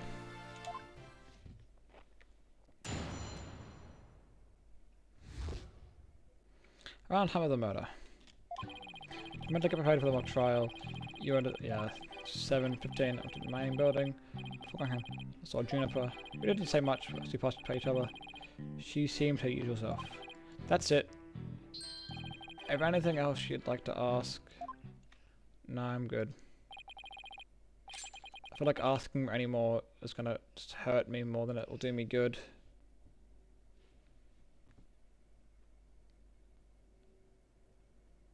If I keep it real. So I really want to ask anymore. We'll just like stop.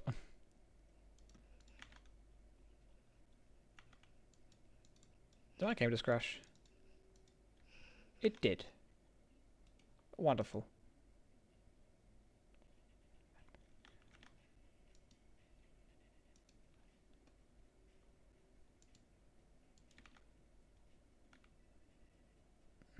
Okay.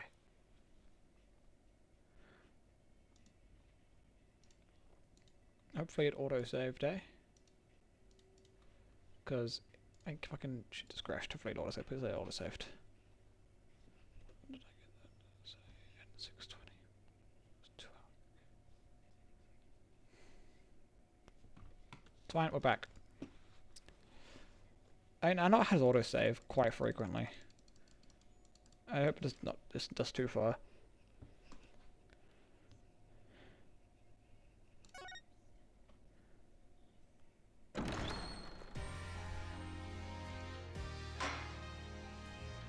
Oh no. Oh no. Cool. It's only 4 minutes ago. So probably when he comes in. Yeah. Alright, we'll just skip ahead then.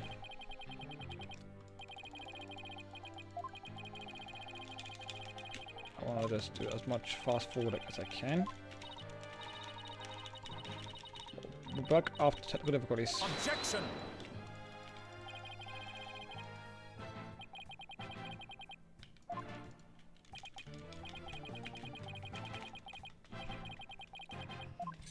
At least he's helping her out.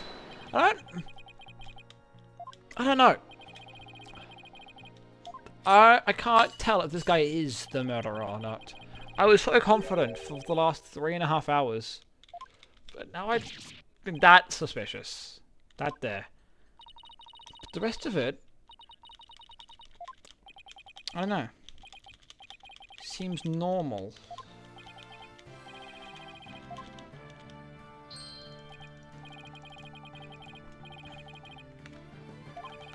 Okay, just please hurry up, man. Yeah, we know who you are, buddy.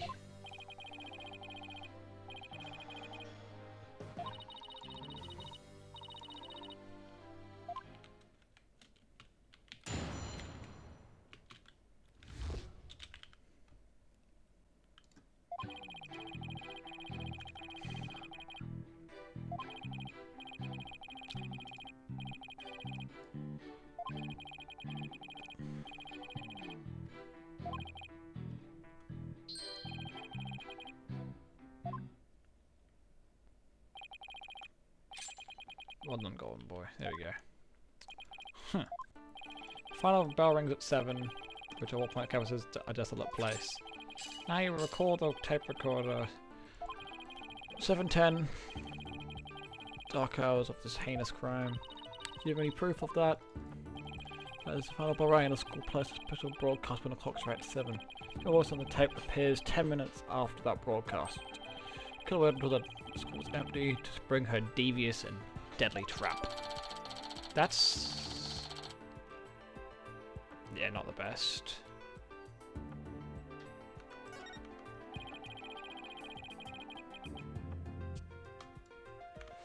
So, when the witness saw the defendant, that would have been... indeed, it was 5 minutes. So after the voice was captured, nothing happened. There you go. We know the accused was still in the main building, even after the killing. Hold on. I don't know if I can learn of anyone else, but like, let's go over here. Who else would have the authority to be in the building after close? Him.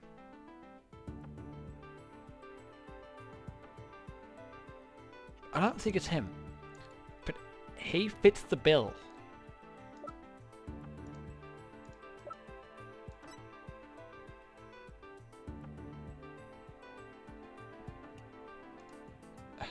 Him as well. It's not her. She's dead. No. Trucy right. Lock her up. Great. Another inconvenient testimony. Miss Lex, examination, please. Yes, sir. Do you reckon I honestly... I think I just ask a question, because he's not really doing much. I think I might need to go ask a question.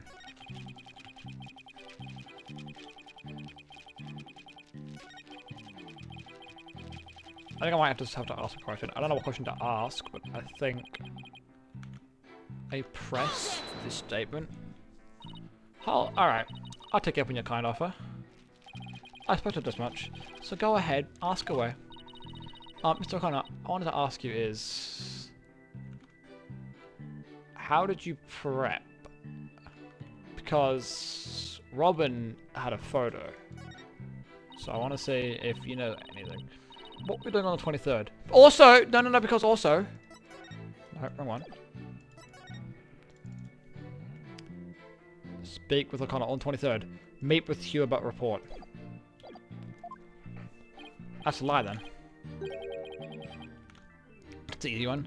Nothing in particular.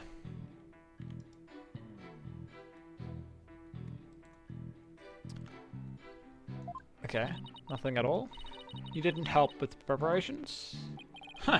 You don't get it, do you? I was merely playing a role assigned to me. I left the preparations and the likes to the others. My job was to be mentally prepared. And these are lost. You need to put heart and soul into getting this thing ready. While he just sat on his behind, correct? Just to reiterate, I spent most of the 23rd meditating at the archery range. I didn't talk to anyone until the school closed at 7. I suppose a few archery club members did come and go while I was there. But you didn't talk to anyone? Not a single soul? That's bullshit. Can I object? I see. This is a crucial information. Please add it to your testimony. Perfect. Yeah, okay. And then this we...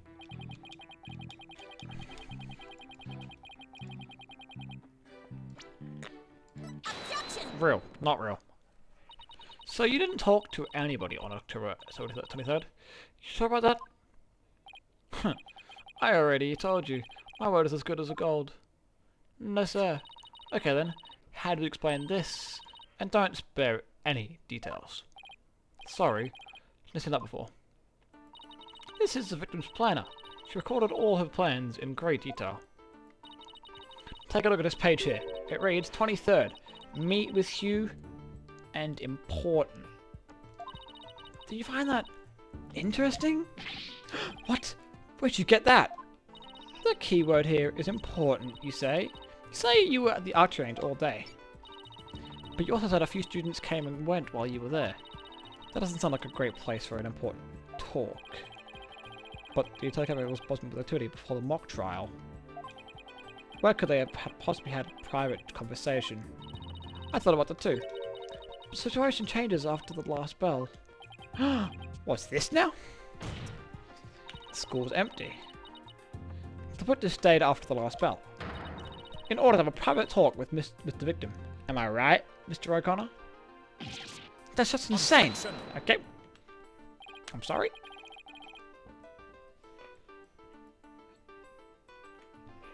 Whilst we go through this yet again. I suppose you also have no evidence, as usual. No, I don't have any direct evidence. However, the witness was meditating until after the last bell, and he attempted to conceal his private meeting with the victim. First Robin, now me. Who are you going to accuse next?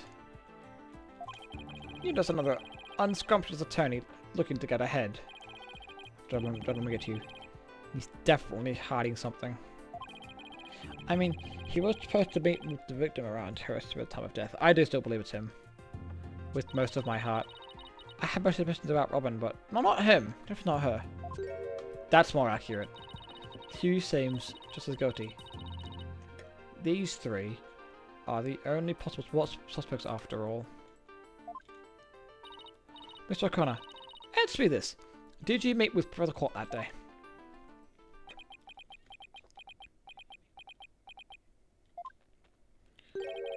Sorry, Mr. Jobber, Prosecutor.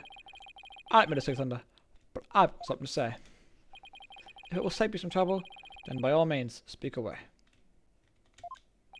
If you would recall, Miss Sykes, the voice on the tape recorder was female.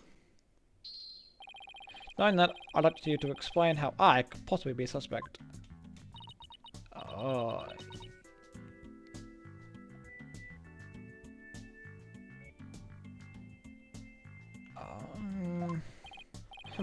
Impressive, Golden Boy. Golden Boy here does shine gold indeed. Care to take the reins? You're more than capable of prosecuting this case. Sorry. I'm planning to be a lawyer. What a pity. To think such a genius is to be wasted on mere lawyering.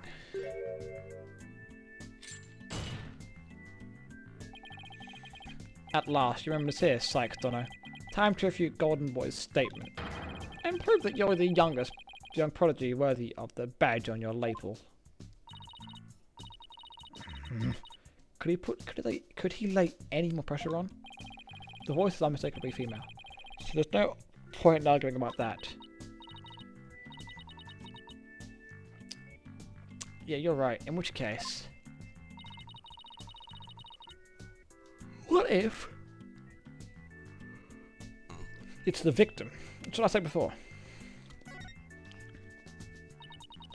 But then why would she be yelling "You're a goner" for? The voice on the tape does belong to the victim.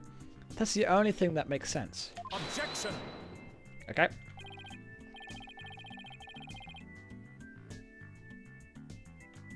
Are you mad? The recording says you're a goner. That is something not something a murderous. That is something a murderous. Fuck me. That is something a murderer shouts at their victim. Not the other way around. Yes, that is a problem. You're a goner. You're a goner. You're a goner. Athena? You're a goner. You a goner. Hugh O'Connor. Hugh O'Connor! Oh! That's an ugly face. Whoa, Athena, you're scaring me here. You're scared? I'm terrified of even coming up with this. With what? Professor Blackwell, you want us to know if I am worthy of my badge? I think I am. Well, I'm about to show you why. Despite my age, I wear it with pride. Oh, then can I take it you won't be changing your argument? Still, it stands out a bit odd for the victim to be the one yelling "You're a goner." But what if she's not yelling "You're a goner"? I agree. But what if that's not what the victim was saying? But it's not. I assume you have something to back up your assertion, Miss Sykes. Not exactly. But you don't have to add fuel to his fire, Your Honor. He was scolding him then. He was scolding O'Connor, being threatened by O'Connor, threatening O'Connor, scolding, because she's a teacher, doing her job. I would like to call one last basic fact into question. Is that shout on the tape really saying "You're a goner"? What are you up to now, Athena? Professor Court's planner says she was supposed to meet with the witness for an important talk. Perhaps our witness, despite being a genius, has done something wrong? And this made Professor Court get angry with him during a private meeting. I don't see how this changes what we heard on the tape. Well, if you want to see how it changes things, then let's try a little experiment. Your Honor, I want you to yell at the witness if you're mad at him. But, and this is important, use his full name. Okay, let's see. Hugh O'Connor! What did I do to deserve that? Yes, like that. Now try again, but faster. Hugh O'Connor. Huh? Hugh O'Connor. Hugh O'Connor. Hugh a corner? Wait a second! No. This can't be. It can be, Your Honor. You think I'd spend this energy to lead you this far if it wasn't true? Ah, but it is, Your Honor. Humans are not perfect. That I am. That's a scientific fact. We sometimes mistake shadows for monsters, or the wind for voices. Now that you mention it, you can do this, Athena. Just give the old guy one more push. Sound on the tape recorder never was the phrase "you're a goner." That's only what we thought we heard, when in fact it was the witness being yelled at. The court will note that this is different from the selective hearing. Men are so good. Okay. I think you're right, but what was that last part again? Never mind. Okay. Okay, sure. Never mind. The important thing is that the voice that was recorded isn't our client's. And since it was the victim scolding the witness, he must now join the list of suspects. Objection! Okay, well, that seems to be correct. I thought testimony would suffice, but it seems it has come to this. I will not allow such fallacious quibbles to append this case. The prosecution has one final piece of evidence to present to the court. Uh-oh. Feast your eyes. Oh, look how cute they are together. And let me see the instant look vanish from within. The time. That's bad. It's 7:05. Let's see here. Oh, it's a picture of the defendant and the victim. The photograph shows Professor and the student preparing for the mock trial together. Wait, what was this taken? Was this taken in the room where the murder occurred? Indeed it was. But the revelations do not end there. See the clock on the wall? Yeah, I saw that. It reads 7:05. I mean, 5 minutes before the voice was recorded on the tape. What? Shit, that's not good. The accused brutally stabbed the victim to death 5 minutes after this photo was taken. Look how happy they are, though.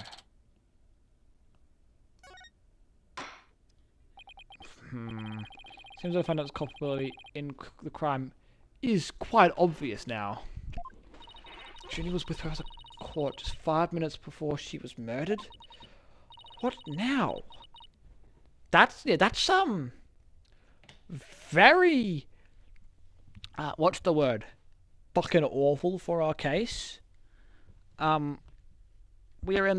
are, as a white man would say, quite screwed. What now? Nothing I can change that fact. Understand now.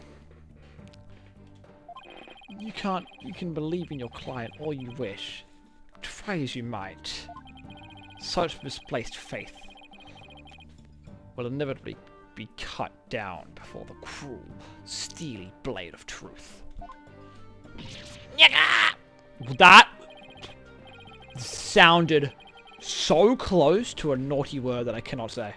Holy crap, that was close. Oh no!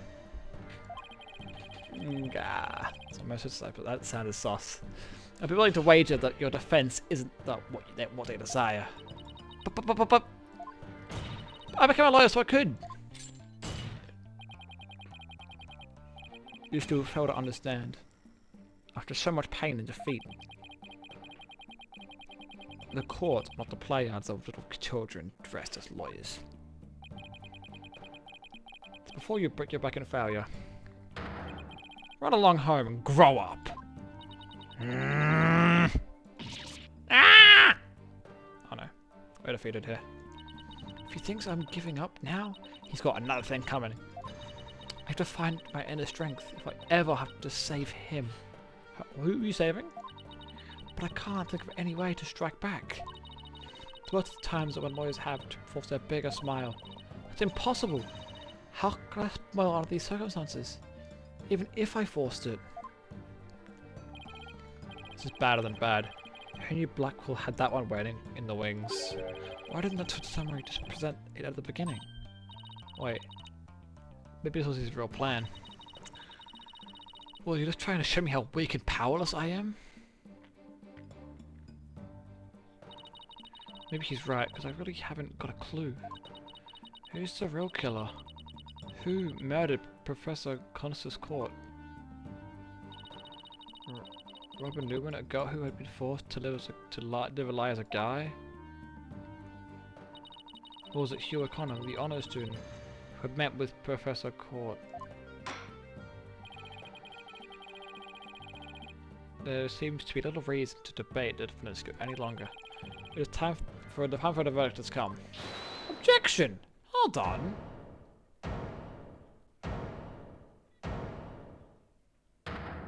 Oh, Robin. No! That's not gonna happen, man! What's the meaning of this? Can't talk to judge about to hand down a... Tee-hee-hee. Maybe, but false verdicts are N-O-N-O. What? Miss Newman, to explain yourself. Juniper's not the killer. I know because I know who the real killer is. What? You do? You know who the real killer is? What's she up to now? Yep, I know because the real killer is M-E, me. Tee-hee!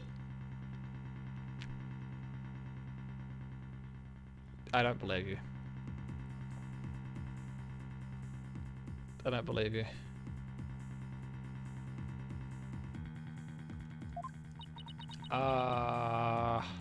What? It was me! I did it all alone. Just me. I don't get it. Why is he confessing? Miss Newman was witnessed near the stage. There's even a later photo of her. The more I think about it, the more suspicious she seems. Robert Newman is the kind of guy who pins the blame on the friends. Just so he can walk free. You're a girl, by the way. Just get it over with. Declare me guilty already. Hold it. What the fuck's happening now? Don't tell me it's Hugh. It's gonna be Hugh, isn't it? No, it's not. It's Juniper. Oh no. Poor girl. Please, wait. Juniper, what are you doing? I did it. Thank you for all you've done, Thena. But you'll have to forgive me. I can't let my friends take the blame any longer. Junie, no! Don't do it! You and Robin have done nothing wrong. They have absolutely no connection to this case. The real killer is me. I alone am responsible for the entire crime. Okay. Can we just like pause the trial? Yeah. Junie, you know that's not true. Hurry up with a direct statement. I'm afraid it is true. Forgive me, Thena. It's just not real.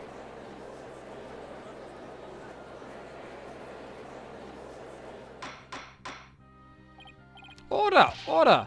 Someone please explain what's going on here. I see right through your cheap ploy. School rules state that a prior conviction terminates one's eligibility to graduate. Our guilty verdict here would make whatever dreams one had got up in a puff of smoke. Oh, I wasn't aware. Even meek little mice fight when cornered. A pitiful spectacle, I might add. These vermin are trying to protect each other now that they've nowhere else to run. Protect each other? Wait. So was everyone just trying to protect Junie too? If so, then the real killer is... Oh my god, it's gonna be Hugh this time.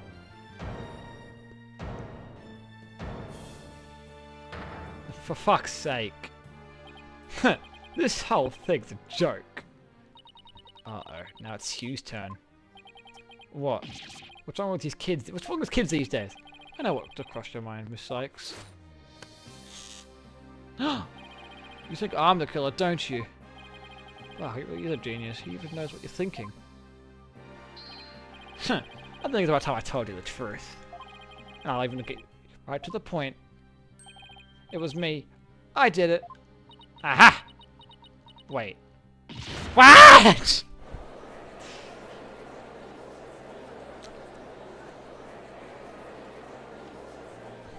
Now both persons are claiming to be the real killer. Which means that none of them are the real killer. If you still have doubts, how about I detail my murder plot? It's absolutely genius. Enough of this nonsense. This is a court of law, not some high school drama. I see, I have no choice. I'm afraid I'll have to... Hoi! Wait your boldness. I'm sorry, Prosecutor Blackwell, but I'm in no position to hand on a verdict just yet. I'm hoping that the defense and prosecution will come up with some airtight evidence. I will do my best. That is why I'm giving you both the rest of the day to continue investigating this case. Pinch me. I think I'm dreaming. Fine. Do as you wish. This brings today's proceedings to a close. The court is adjourned. Fucking what just happened? That was like a fever dream. Alright. Well. I guess. It is time to end. That was fun. Don't know what the fuck happened. That was so odd. Like, that was very strange. But, well guys, thank you for watching. Odd case, but good case. Fun case. I will be back for some Ace Attorney again. I don't know, tomorrow, day after. Oh fuck it, oh, we'll see. I want to thank you guys, thank you very much for watching. I'll see you all later. Arrivederci!